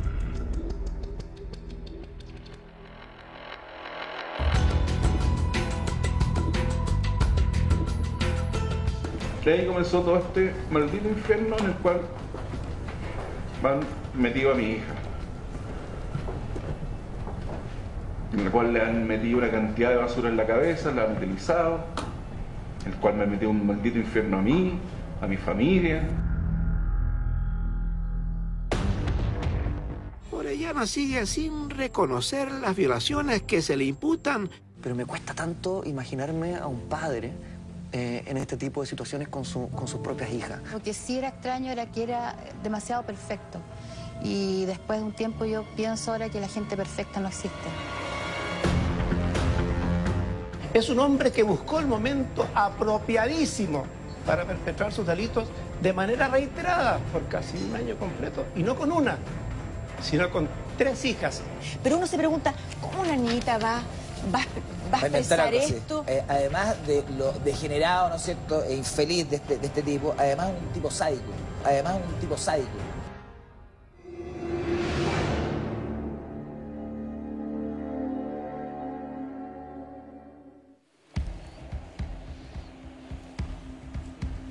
¿Qué te pasaba cuando escuchabas los testimonios, Enrique? No puedo creerle responsabilidad a esta gente. O sea, hay gente que desafortunadamente forma opinión. Desafortunadamente son absolutamente irresponsables. Y vale la redundancia de la responsabilidad que ellos tienen ante la opinión pública. Porque la dueña de casa, ¿con qué se informa? ¿Con qué se forma opinión? Con lo que dice esa gente en la tele. Gente que no estuvo ni más. ¿Por qué no se dedicaron siquiera un minuto a mirar el fallo anterior? O después que salió el fallo de la Corte Suprema. Y aquí hay un tema del tema de la Corte Suprema que también, y que vale para la nota de ustedes. Porque ustedes dicen que la Corte Suprema anuló el fallo por las pruebas que se incluyeron fuera de tiempo. Fuera de plazo. Pero eso no es verdad. El fallo de nulidad de la Corte Suprema contiene 8 puntos, de los cuales la Corte Suprema, y para no faltar aquí a la verdad, no sé si aceptó 5 o 6. Uno de esos es el tema respecto a las pruebas del... Fuera de plazo. Fuera de plazo. El peritaje sexológico. Pero, no, son los peritajes psicológicos. Psicológico. Pero hay otros 4 puntos o 5 puntos que tienen que ver con el que yo creo que es el tema más relevante respecto a este juicio, que son los cambios en las declaraciones que hubo entre un juicio y otro. ¿Qué es lo que pasa aquí, Álvaro? ¿Y qué es lo que, si para algo, todo lo que a mí me ha pasado, yo espero que sirva? Cuando a una persona la absuelven en un juicio y ese juicio se anula, eso lo que hace es que a la Fiscalía le da un mapa de todo lo que estuvo mal en su presentación. Y le dice qué es lo que tiene que arreglar para que en el juicio siguiente le vaya bien. Y aquí yo no me voy a... no quiero entrar en el tema de mi hija y nada, pero sí entrar en un tema que es lo que yo creo que al final es lo... da cuenta del nivel de ética o de moral que tiene cierta gente. Y me voy a referir específicamente al doctor del Servicio Médico Legal, a Enrique Roncone. Y por eso yo creo que esto es tan importante... Cuyo peritaje fue desestimado. Fue desestimado en el fallo de hoy. Por eso yo creo que es tan importante el hecho de que se publicara o se diera a conocer realmente el fallo de la Corte Suprema. La Corte Suprema no anuló el segundo juicio de forma unánime, 5-0, solo por las pruebas fuera de plazo. Lo anuló porque la declaración del doctor Roncone Ditzel que hizo en el segundo juicio y la que hizo en el primer juicio son obscenamente distintas. Todo lo que el doctor Roncone dijo en el primer juicio, en el segundo juicio lo negó. ¿Por qué habrá hecho algo así? Eso tienen que preguntárselo a él. Preguntárselo al Ministerio Público, no tengo idea. Pero en el primer juicio sucedió exactamente lo mismo que en el juicio de hoy. El tribunal desestimó a Roncone porque las pericias que Roncone dice no carecían del rigor que se necesita. Roncone es una persona que al momento que hizo estas pericias llevaba 4 meses trabajando en el Servicio Médico Legal, no tenía la especialidad de médico forense, no sabía de anos, es un ginecólogo de mucha experiencia y todo lo que tú quieras. Yo nunca he ido a un ginecólogo por razones obvias. Fernando González, el abogado de la parte querellante, señala que tenía 400 experiencias, digamos, de este tipo de peritajes versus las 3 que se presentaron como contraperitajes, digamos. Sí, pero espérate un poco, Álvaro, porque hay varios temas que son relevantes. Roncone es ginecólogo. no es proctólogo. Pero fíjate, espera un poco, tú me podrás decir que no, es que la vagina está muy cerca del ano. Yo te digo lo mismo, si tú te duele la nariz, ¿vas al oculista? Porque está muy cerca de los ojos. ¿Porque está muy cerca de los ojos? No. Son cosas totalmente distintas. Hay una cuestión de fondo aquí que tiene que ver con esta crítica que el perito de la defensa era un perito que tenía solo 3 peritajes, pero eso es de una obviedad absoluta. ¿Quiénes son en este país los que realizan los peritajes sexuales? El Servicio Médico Legal. Y si tú no trabajas en el Servicio Médico Legal, ¿cómo vas a hacer peritaje? Lo que al señor Monsalve se le olvida decir es que dentro del trabajo profesional del señor González, más del 30% de su trabajo se ha dedicado al trabajo sexológico. Quiero ser preciso solamente respecto de la... Y una sola cosa, y lo que se le olvida decir a él también, es que una de las razones principales por las cuales se anuló el segundo juicio fue precisamente por los cambios de declaraciones del señor Roncone. Entonces aquí cuando estamos hablando de un perito de alta credibilidad, de un perito de alta experiencia, porque el señor Monsalve no nos explica, porque el señor Roncone cambió de esa forma sus declaraciones. Precisamente en los puntos 11 y 12, dice la pericia resultó insuficiente para formar convicción acerca de las conclusiones formuladas, pues a juicio del tribunal careció del rigor que permitiera a estos sentenciadores avalarlas, dice, se refiere a las de Roncone, pues omitió información relevante e imprescindible para aceptarlas como un dato científicamente concluyente, como por ejemplo una descripción objetiva y comprensible de los supuestos hallazgos, es decir, longitud, color, tamaño, condiciones de la realización de los exámenes, etcétera, señala el fallo. El médico, para llegar a tales conclusiones, parece asilarse fundamentalmente en un, comillas, argumento de autoridad, al señalar, comillas, no tener dudas, cierre de comillas, sin explicar mayormente las razones de su certeza, al señalar máximes y descartó además hipótesis alternativas, omitiendo la realización de otros exámenes de mayor precisión. Esto es para la información de la gente, que lo que estamos conversando aquí efectivamente está consignado en el fallo de hoy. La traducción efectivamente es que hay, es decir, asilarse en un argumento de autoridad, como señala el fallo, es decir, bueno, se lo digo yo, sin dar mayor explicación, descartando otras hipótesis y por lo tanto estudios que tengan mayor precisión, como dice el fallo. Además, hay un tema del cual no hemos hablado, en el 12º punto señala que tampoco hace referencia el doctor Roncone a 2 testimonios del pediatra, el doctor Wolf, y de la doctora Merino, que era la especialista ginecóloga infanto-juvenil, que había señalado que no había daño o algún tipo de lesión o desgarro en el ano. A propósito de la última nota que estábamos viendo... Perdón, un punto antes de eso, y a propósito de toda esta supuesta idea de que un ginecólogo puede ser experto en ano. La propia ginecóloga que tú mencionas ahí, la doctora Merino, sí, que también fue un testigo que en el primer juicio presentó el Ministerio Público, sí, y que en esta ocasión presentamos nosotros, dijo en el estrado que un ginecólogo no sabe de anos. De anos, exactamente. Y que ella no revisó el ano porque un ginecólogo no sabe de anos, dicho por un ginecólogo. ¿El doctor Wolf?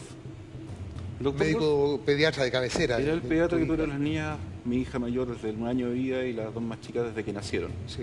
Y el doctor Wolf también hay otro punto que levantó en los juicios y que es muy relevante, y por eso te lo digo. Esto de que se cubrieran solo partes del juicio genera mucha desinformación. El doctor Wolf declara que mi ex mujer, un día antes de ir al Servicio Médico Legal, llegó a su consulta con las 3 niñas con fotos de anos lacerados, pidiéndole que le dijera que las fotos que estaban ahí eran lo mismo que estaba viendo en las niñas. Eso es algo que nadie ha dicho. Entonces, ¿cómo tú me puedes explicar que una madre que supuestamente no tiene dudas, que está haciendo esto, cómo llega con fotos de anos lacerados a la consulta a un pediatra? ¿De dónde sacó eso? Las fotos que tomó el doctor Roncone, ¿qué mostraban? Anos normales. Si tú comparas esas fotos con fotos de atlas médicos, con fotos de investigaciones respecto de lo que son anos normales, son absolutamente normales. No tienen nada, ningún daño, ninguna lesión, nada. O sea, con esto lo que te quiero decir, Álvaro, es que en el fondo el tema es que al final a mis hijas nunca les pasó nada. ¿Por qué Ana María Arón, que es psicóloga experta en abusos sexuales de la Católica. De hecho, es directora de Buen Trato de la UC. Señala hoy día en Radio Cooperativa que tenía serias dudas. Señaló también, ojo, o sea, no es que sea inocente, fue declarado inocente, que es muy distinto. Y señala, para ser más específico, señala, este es un caso en el que hay demasiadas pruebas contundentes y es tan grave que va a fijar precedentes para otros casos en los que va a haber que pedir información al extranjero y se va a desperdiciar la posibilidad, digamos, de tener los testimonios de los niños, que son tan importantes en estos juicios. ¿Por qué señala una cosa así, Ana María Arón? Mira, primero no conozco a la señora Por eso te menciono los cargos, porque entiendo que habrá alguna experticia en esto. No sé quién es. No sé si ella asistió al juicio. Porque te vuelvo a decir, una cosa es hablar, una cosa es hablar desde la tribuna que te entrega o que puede informarte a partir de lo que los medios de comunicación muestran, que fueron días específicos. El día que me tocó a mí declarar, el día que declaró mi exmujer, declararon mis hijos, y hoy. ¿Qué fue todo lo que pasó entre medio? ¿Alguien se enteró de eso? Nadie. La señora Arón no la conozco. Me imagino que dado los cargos que me dijiste, supongo que será una persona que tendrá expertise. No lo sé. Señalas que dice... Pero si uno habla desde la tribuna de la desinformación, es poco lo que se puede opinar. O sea, lo mismo que yo me pusiera a hablar del tiempo. Yo no tengo idea de meteorología. ¿Qué voy a saber del tiempo? ¿Hay algún tipo de acción, habrá que consultarlo con tu abogado, con Francisco Cox, pero habrá algún tipo de acción que vas a tomar tú en contra, tu decisión de tomarlo en contra de las personas que te trabajaron de perverso, de violador, de sádico? Mira, Álvaro, por favor, contéstamelo a la vuelta del primer corte que tenemos que hacer a esta hora. Estamos con Enrique Orellana, llevamos 72 minutos conversando sobre esta, que es nuestra historia del día y que entendemos obviamente llega de maneras muy sensibles a quienes están en nuestra sintonía, que por supuesto agradecemos, y a ti, por supuesto, por estar en Más Vale Tarde. Vamos a un corte y volvemos inmediatamente. Muchas gracias. 1:30 a.m, estamos de vuelta en Más Vale Tarde. Les cuento a esta hora que el Campeonato Nacional Petrobras Apertura 2013-2014 está mejor que nunca y Petrobras tiene una promoción para todos los que coleccionan el álbum. Por cada 5.000 pesos en compras en Petrobras, más 990 pesos te puedes llevar un blister con 30 stickers. Vive toda la pasión futbolera y aprovecha esta oportunidad para coleccionar y completar tu álbum Campeonato Nacional Petrobras si quieres seguir ganando.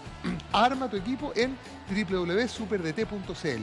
Esa es www.superdt.cl y participa por increíbles premios. Petrobras, el desafío es nuestra energía. Y también les quiero contar a esta hora en Más Vale Tarde que en Los Héroes no solo nuestra amplia y moderna red de sucursales sociales permiten estar más cerca de las necesidades y sueños de los chilenos, sino que también los colaboradores de Los Héroes también son parte de este compromiso social. Conoce cómo ellos te pueden ayudar a comprender todos sus beneficios ingresando en www.losheroes.cl/cercanía. Los Héroes, ganas de vivir. Álvaro, yo sé que esto a vos te va a gustar. Vuelve a Chile una de las bandas más importantes de todos los tiempos. ¿Quién? Exagerado. Alice in Chains. ¡Ah, no! Está muy buena. Una de mis bandas favoritas. ¿Cuándo? ¿Dónde? El 30 de septiembre a las 21:30 horas en el Movistar Arena. Venta de entradas en Sistema.ticket, tiendas Ripley y Cinemark. Ir el 30 de septiembre entonces a las 21 horas en el Movistar Arena. Ahí está, Alice in Chains en Chile. No se lo pueden perder, te invita Mega, por supuesto, cambia contigo. Y cuando son pasaditas ya la 1:00 a.m. con 30 minutos. Con Enrique Orellana, nuestra historia del día. Quiero retomar un poco lo que veíamos antes del corte comercial sobre el tratamiento mediático. Es otro juicio. ¿Lo sientes así?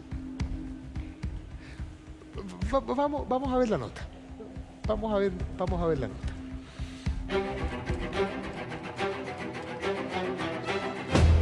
Acusado de violar. Quien está acusado de la violación de ellas. Quien está acusado de violación en contra había violado de forma reiterada a sus hijas. Abusos en contra de sus 3 hijas. Orellana, de 42 años, gerente de política monetaria del Banco Central, fue acusado en agosto del 2010 de abusar y violar en reiteradas oportunidades a sus hijas. Violó a cada una de sus 3 hijas. Acusado por su ex esposa de abusar y violar a las menores. Según Orellana, todo comenzó cuando se separó de su exmujer, quien según su relato manipuló en especial a su hija mayor. Lo primero que me dice, mira, si tú me haces cualquier cosa, si me reta o me mira cualquier cosa, yo voy a llamar al Fonabusos.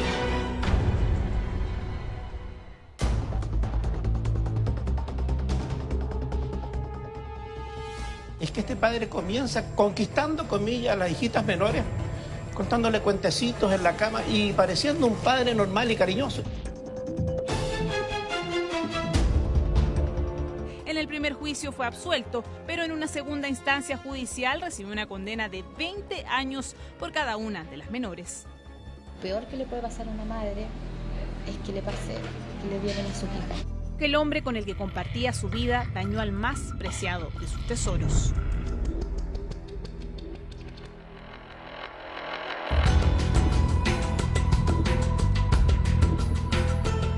De ahí comenzó todo este maldito infierno en el cual van metido a mi hija, en el cual le han metido una cantidad de basura en la cabeza, la han utilizado, en el cual me metió un maldito infierno a mí, a mi familia. Orellana sigue sin reconocer las violaciones que se le imputan.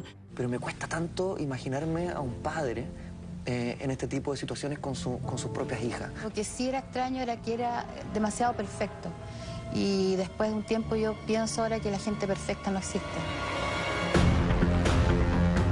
Es un hombre que buscó el momento apropiadísimo para perpetrar sus delitos de manera reiterada por casi un año completo. Y no con una, sino con 3 hijas.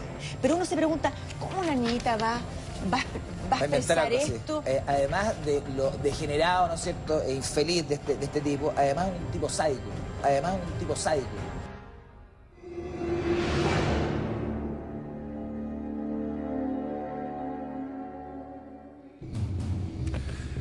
¿Tú esperas que alguien te pida perdón de los que vimos aquí, Martín Cárcamo, que te pida disculpas?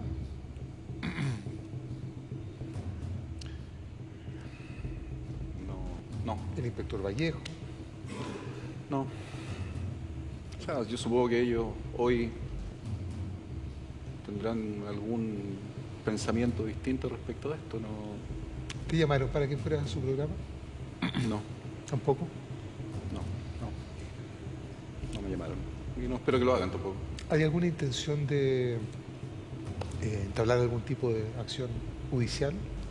Mira, la verdad, Álvaro, es que recién hoy día estoy tratando de digerir todo lo que ha pasado y viendo en qué está mi situación. No es algo que ni siquiera me lo he planteado. ¿Esto de qué manera te impacta ver estas imágenes? Me duele mucho. Porque como te decía hace un rato, esto es lo que la gente en su casa toma como verdad de una situación. Aquí todo eso, sobre todo lo del inspector Vallejo, la responsabilidad de esa persona. Porque estamos hablando de un juicio que no estaba cerrado. Estamos hablando de un juicio donde estaba pendiente una resolución de la Corte Suprema y donde incluso él se atrevió a decir que la Corte Suprema por ningún motivo iba a anular ese juicio. Eso es una parte que no se mostró ahí. Entonces, el fiscal del Ministerio Público también fue especialmente enfático.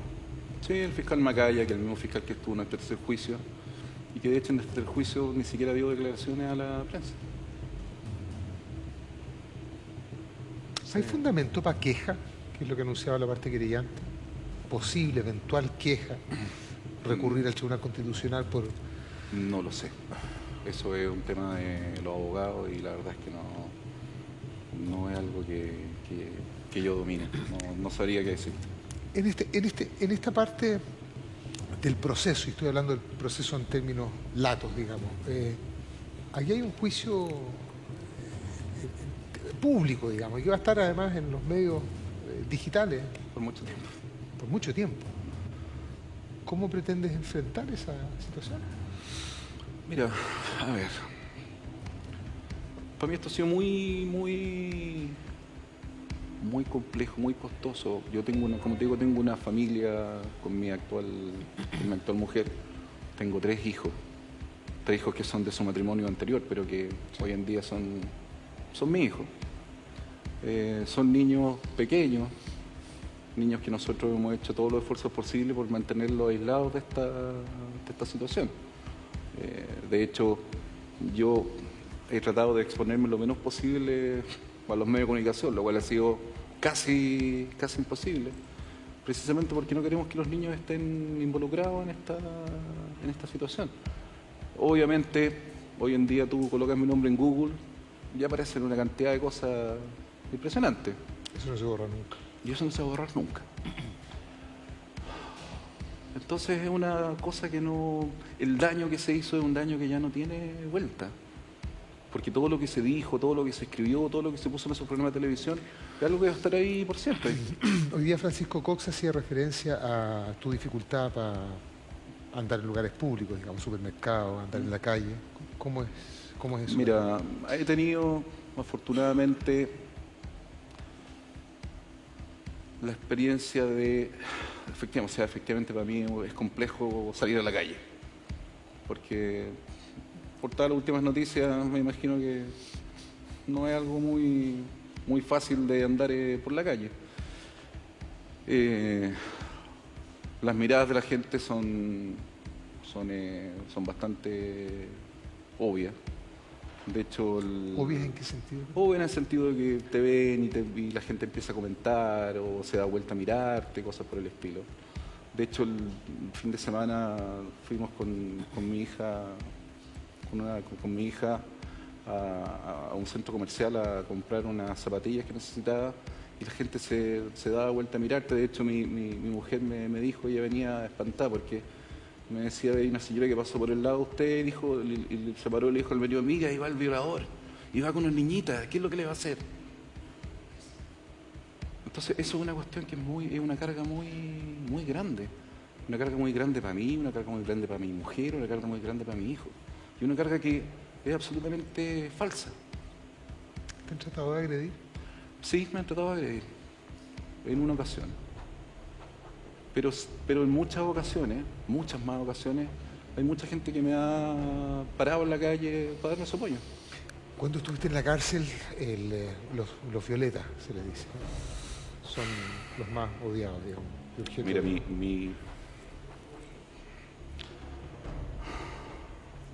A ver, ¿cómo explicarte esto? Yo soy una persona que jamás tuve ningún acercamiento con el tema ni carcelario ni nada por el estilo.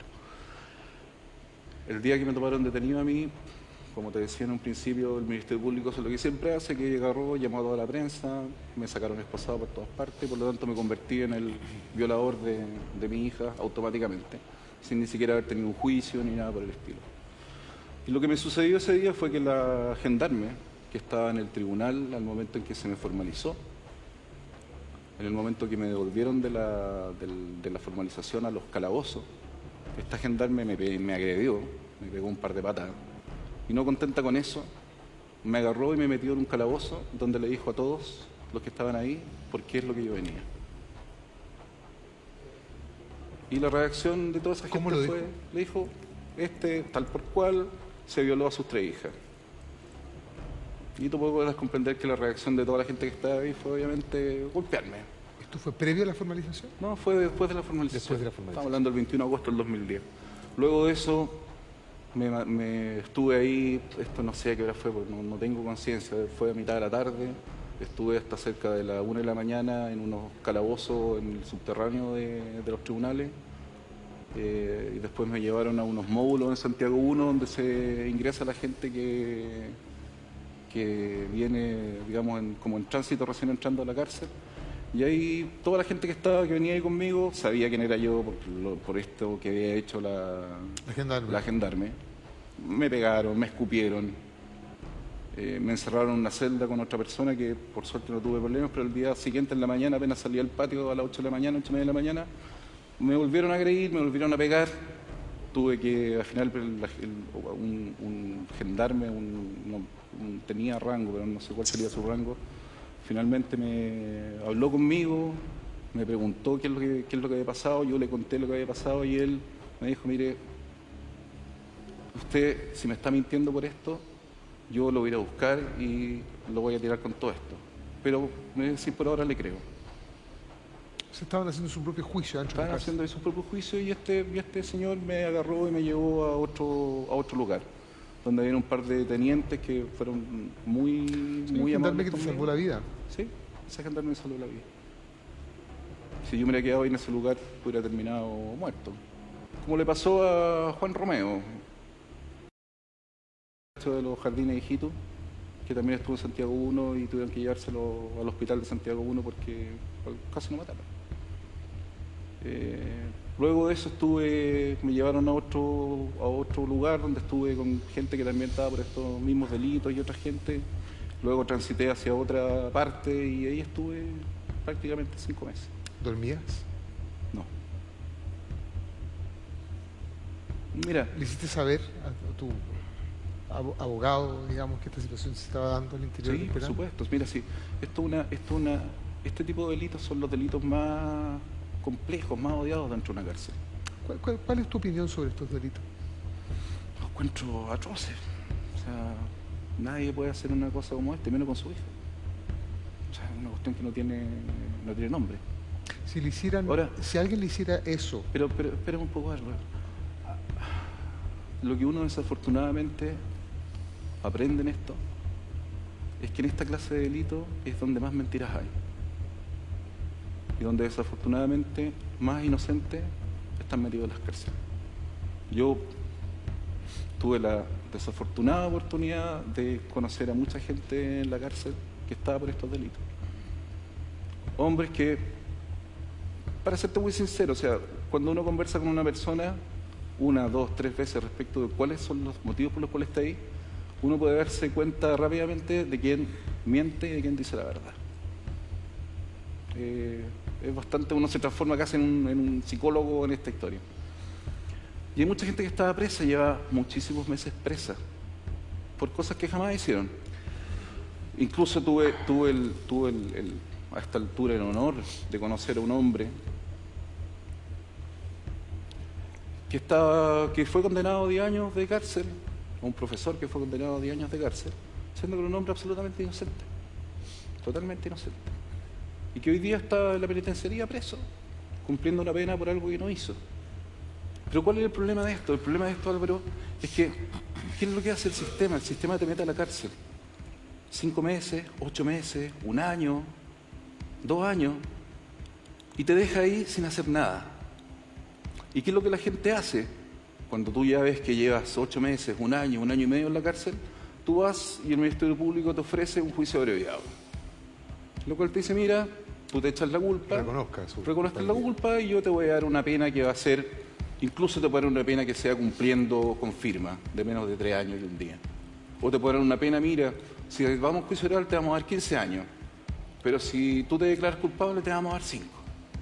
Y la gente, ante la desesperación de llevar presa tanto tiempo sin ver que no se hace nada, lo acepta. Ahora, también es uno de los juicios que son más difíciles de probar, que son también más difíciles para ponernos también en la otra situación.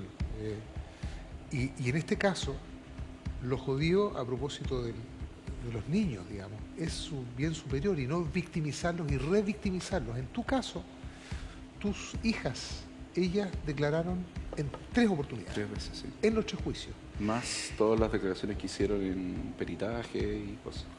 Y el tratamiento que ellas tuvieron en el CABAS también, que fue desestimado, que es una de las cuestiones que también reclama la parte querellante. Sí. ¿Por qué se rechaza los peritajes que hacen? ¿Por qué se rechazan los peritajes del CABAS? Mira, respecto a eso hay 2 temas. El Centro de Ayuda, a víctimas de agresión sexual. Hay una primera cosa que yo creo que es fundamental en esto, previo a hablar a la cosa más de por qué se rechazan o no se rechazan.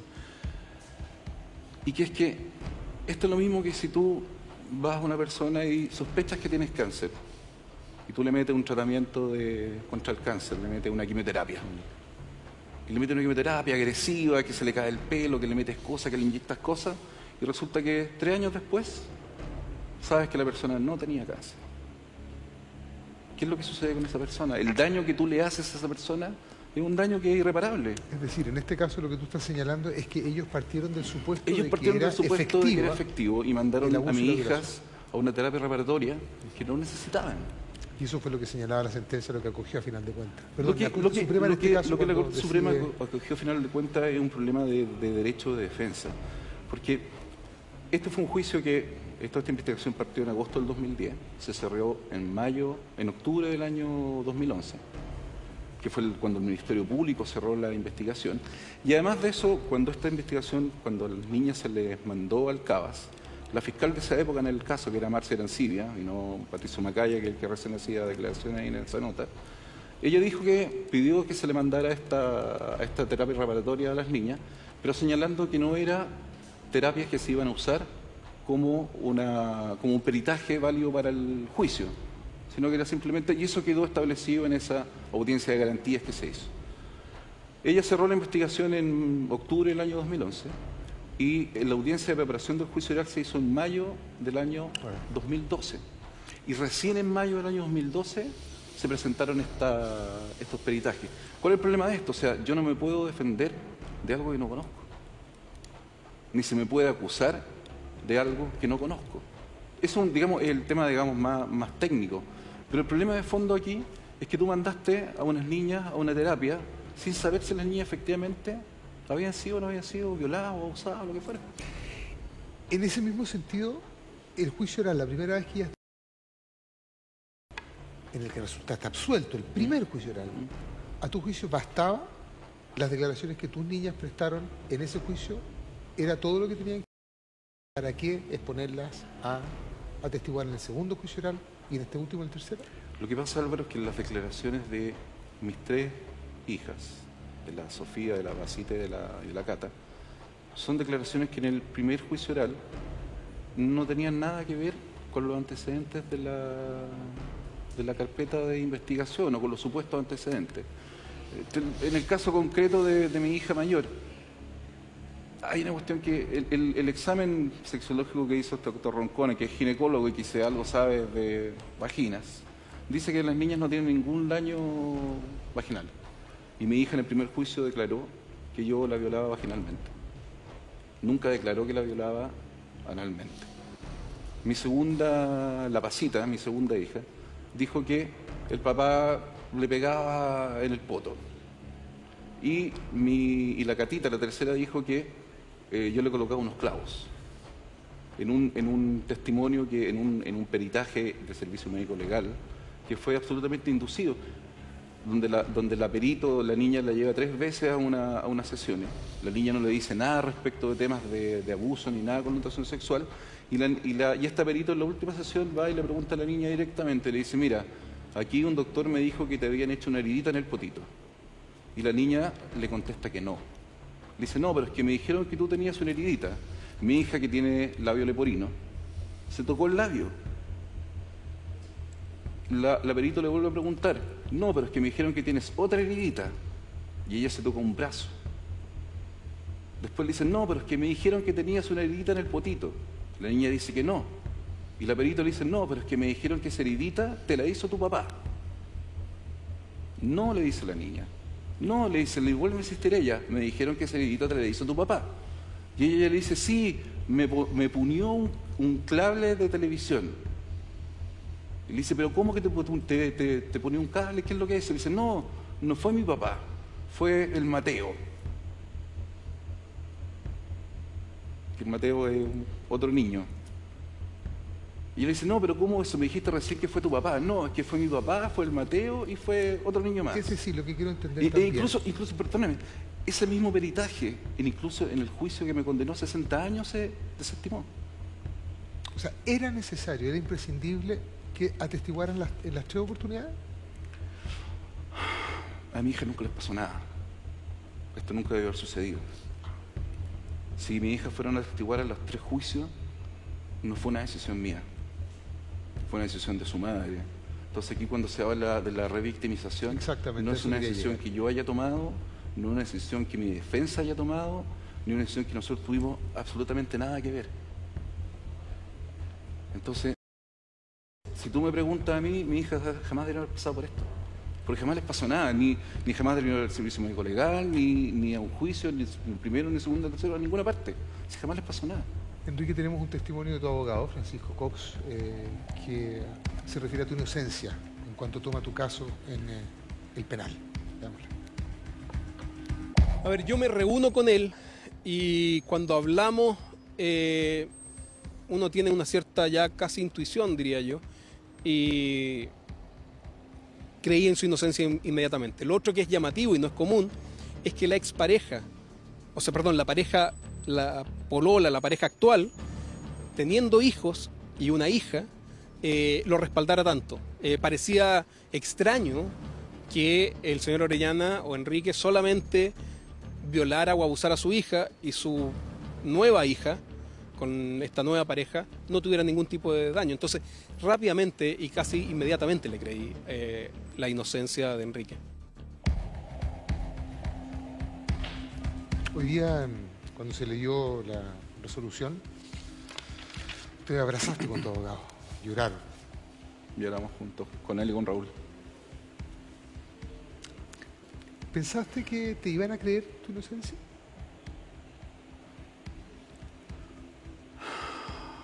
Sí, por eso volví a Chile. Y por eso nunca me arranqué. Por eso. Nunca dudé en presentarme nada porque soy inocente. ¿Por qué tenía que arrancar? ¿O por qué tenía que esconder mi cara si no he hecho nada? No te voy a negar que después de lo que pasó en el segundo juicio, te iba a preguntar por eso. Dudé absolutamente del sistema. ¿Cómo es posible que algo así suceda? ¿Cómo es posible que una institución pública actúe de esa forma? Eso desde el punto de vista racional, lógico, pero cuando te ves enfrentado a una sentencia que se lee en corte, que te condena a 20 años por cada uno de los delitos: violación, abuso simple, abuso agravado, sí, todos ellos con calidad de reiterado, 60 años en cárcel. ¿Cómo recibes esa noticia? De la peor forma posible. O sea, era una locura completa y absolutamente inentendible. O sea, yo creo que lo peor de toda esta situación fue tener la sensación desde que en ese juicio, en el segundo juicio, el día que entré al juicio estaba condenado. Yo creo que ni siquiera se me escuchó. No se escuchó, no se me escuchó a mí, no se escuchó mi defensa. Tener la sensación, y esto lo digo con total respeto, pero con los jueces, pero tener la sensación que esos jueces que estaban ahí no querían escuchar. No se me dio ninguna garantía de defensa, no se le permitió a mi abogado presentar las pruebas que tenía. De hecho, el fallo que anula el juicio de la Corte Suprema es súper claro en decir que el tribunal no fue imparcial. Yo no sé cómo eso lo asumen los jueces, no sé qué significa porque no soy abogado, pero que la Corte Suprema diga que el juicio fue un juicio que no fue imparcial, me parece que habla claramente de qué es lo que sucedió en ese segundo juicio. Fallo que, como tú has señalado, nadie ha publicado, no se publica, y nadie ha hablado de eso, pero sin embargo este sitio CIPER sigue teniendo colgado ahí esta noticia. ¿Te gustaría que sacaran esta noticia, que la modificaran de alguna manera? No, yo lo que esperaría de ellos que fueran, o sea, si de verdad, o sea, yo los respeto mucho porque de verdad son un sitio que ha tenido noticias relevantes, ha tenido información relevante, pero bajo ese mismo estándar, yo entiendo que profesionalmente cuando uno logra un estándar de calidad, lo que debe hacer es siempre mantener ese estándar de calidad. Uno no vive anclado en los trofeos del pasado, sino que uno siempre trata de mantener o de superar. Y esta clase de cosas como la que hicieron con la sentencia del segundo juicio va en la dirección absolutamente opuesta. Te quiero invitar a ver otras declaraciones de tu abogado. El tribunal se lee el veredicto. ¿Qué te pasó a ti? A ti un poco más en lo personal quizás.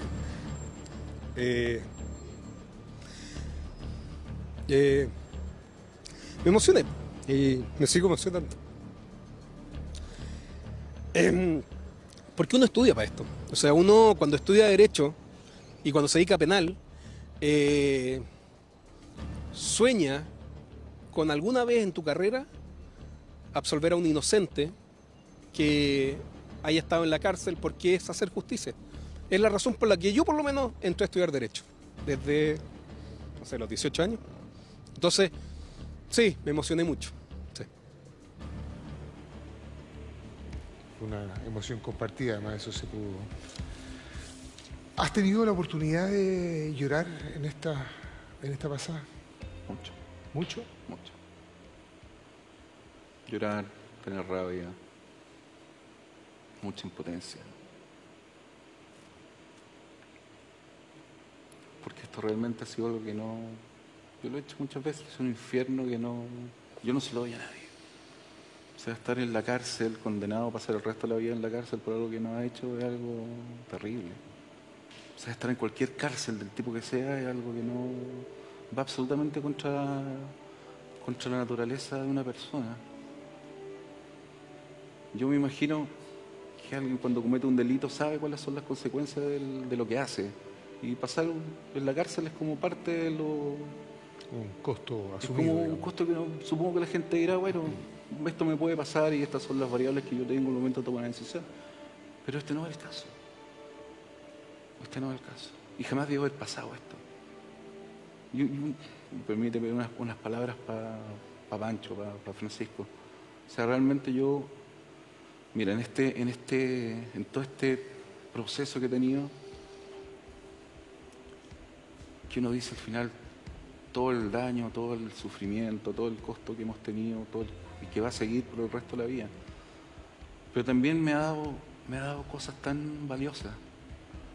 Y aquí es cuando uno dice, bueno, es cierto que he perdido mucho. Y he perdido cosas que nunca voy a recuperar, o que tal vez nunca voy a recuperar, como por ejemplo a mi hija.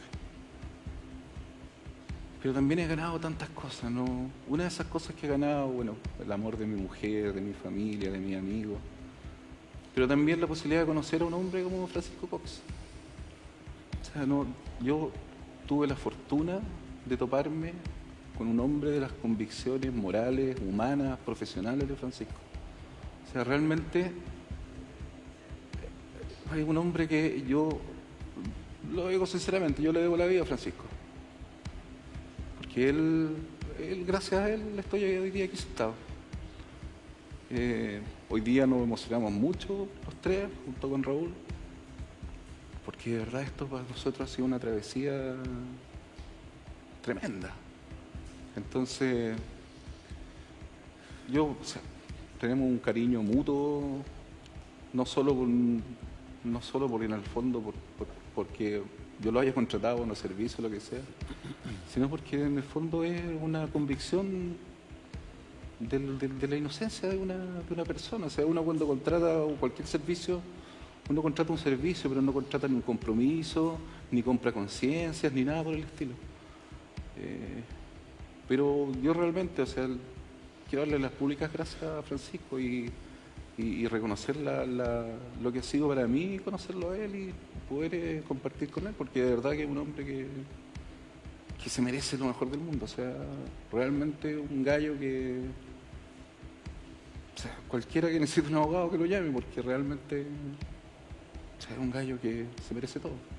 Y se dijo que este era un juicio que habían ganado los poderosos, fue una de las declaraciones que se hicieron antes y después de conocerse la deliberación de hoy día por el Cuarto Tribunal del Juicio Oral en lo Penal de Santiago. ¿Eres un poderoso? ¿Un juicio que ganaron los poderosos en esta pasada? Te voy a pedir que me lo contestes después de este último corte comercial acá, Más Vale Tarde. Vamos a volver.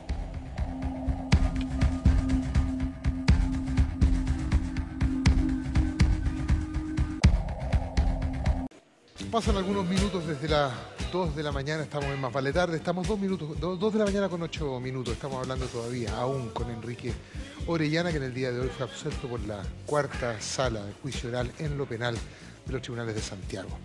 Le vamos a seguir conversando con él. Aún hay una pregunta pendiente, pero quiero contarles a esta hora que si están buscando perfeccionamiento profesional, no se pierdan el tercer encuentro de posgrados de las universidades chilenas organizado por Universia y Trabajando.com.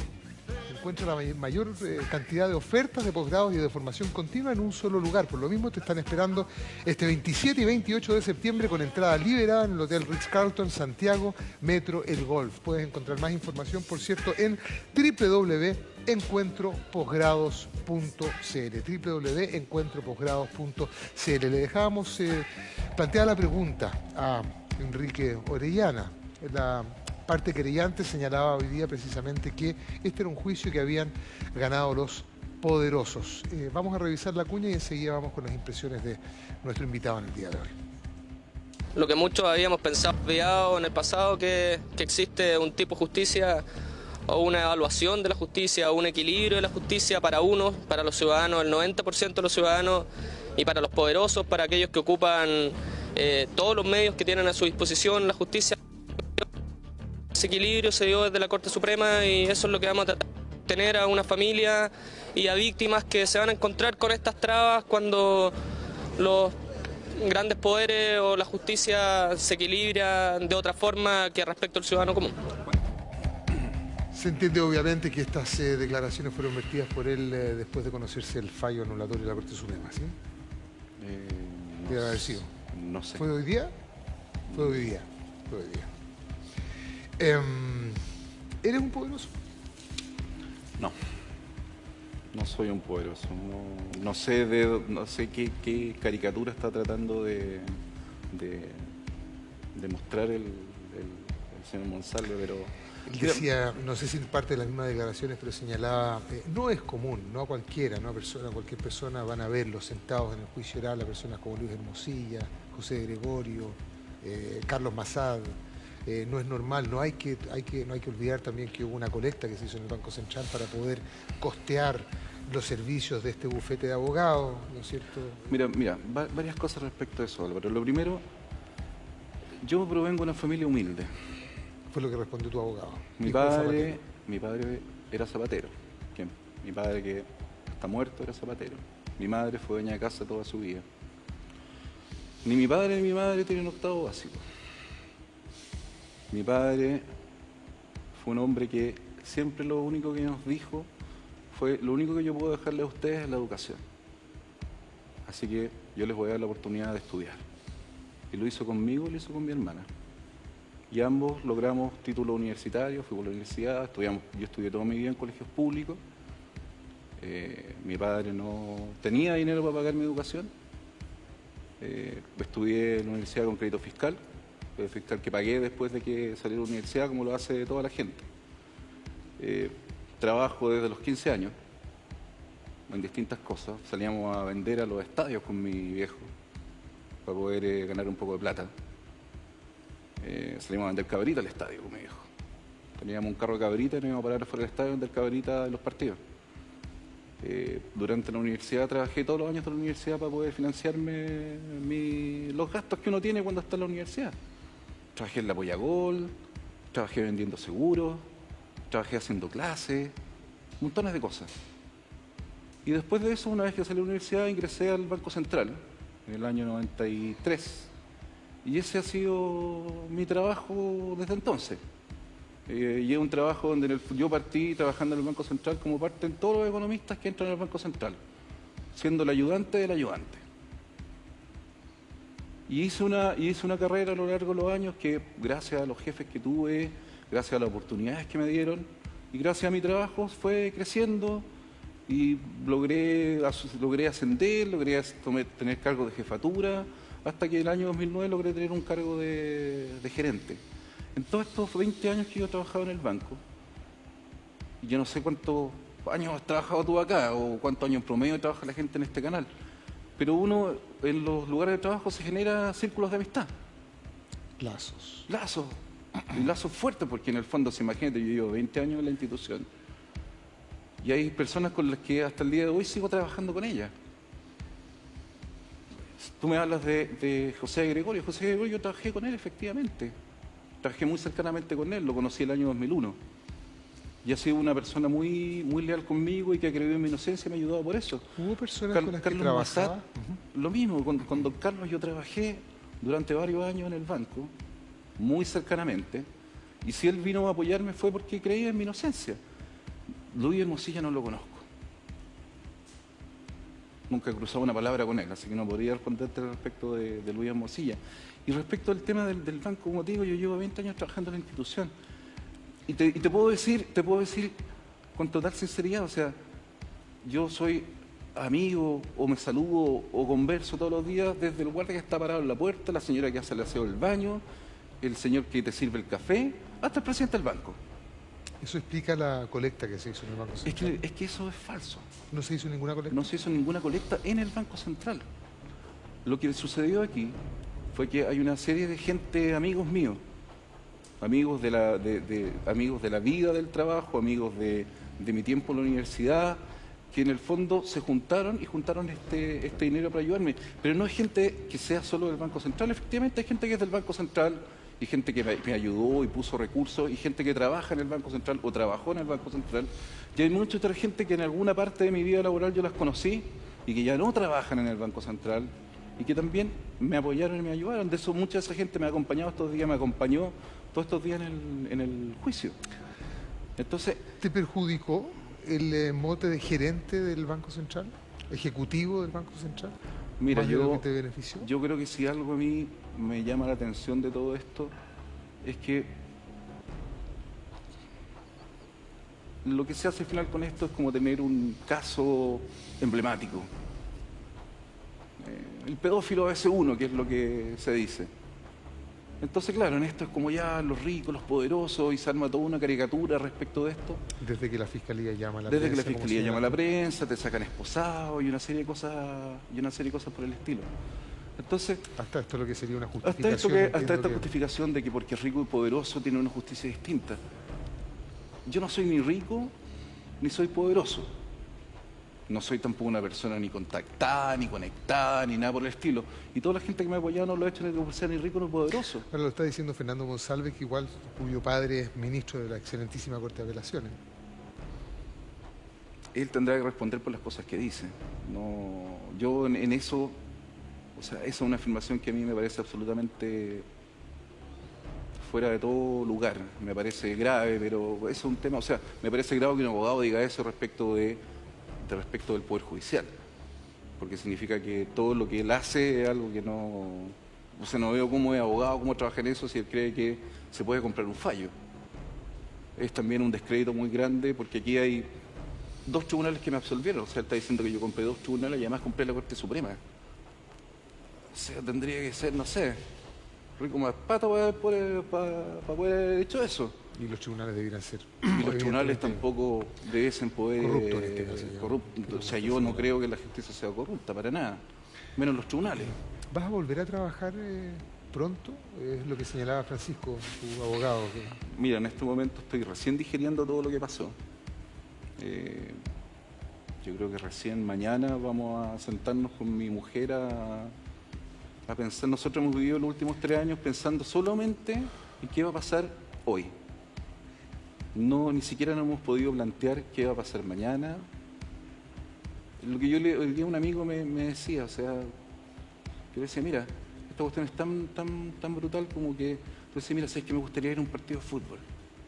Me gustaría ir a ver, no sé, por darte un ejemplo, la selección chilena en el próximo partido, que es ahora el 7 de octubre, no sé cuándo es. Con Colombia. Con Colombia. Y decía, yo no puedo comprar una entrada. Porque yo no sabía si el día del partido yo iba a estar, ¿dónde iba a estar? O sea, yo no podía planificarme, decirle a mi mujer, ¿sabes qué? Vámonos de paseo con los niños a fines de mes a tal parte. Eso es algo que recién hoy voy a poder hacer. Y hoy día cuando partías a leer el acta de liberación, ¿qué pensabas? La mañana. Tenía mucho ansiedad, tenía mucha incertidumbre. Es muy duro porque uno siempre, a pesar de todo, o sea, a pesar de mi convicción, de mi inocencia, de saber que soy inocente, después de lo que me pasó en el segundo juicio, uno puede esperar cualquier cosa. Y es decir, mira, hoy día en la mañana cuando me duchaba, yo decía, mira, puede ser que esta sea la última ducha de agua caliente que me dé en mi vida. Puede ser que mañana esté despierto en un lugar donde no voy a ver más a mi familia, no voy a ver más a mi hijo, nunca más voy a dormir en mi cama. Saber que a las 10:30 de la mañana mi vida voy a hacer lo que es en este momento o lo que va a ser en el futuro, o puede ser que mi vida se terminó. ¿Estás con tratamiento psicológico? Sí, estoy en terapia psicológica. Ha sido la única forma que he tenido para poder sobrellevar esto. Enrique, después de esta experiencia, ¿quién necesitas que te crea? Vamos a ir al último corte comercial. Sí, y volvemos para cerrar esta conversación con Enrique Orellana. Estamos en Más Vale Tarde.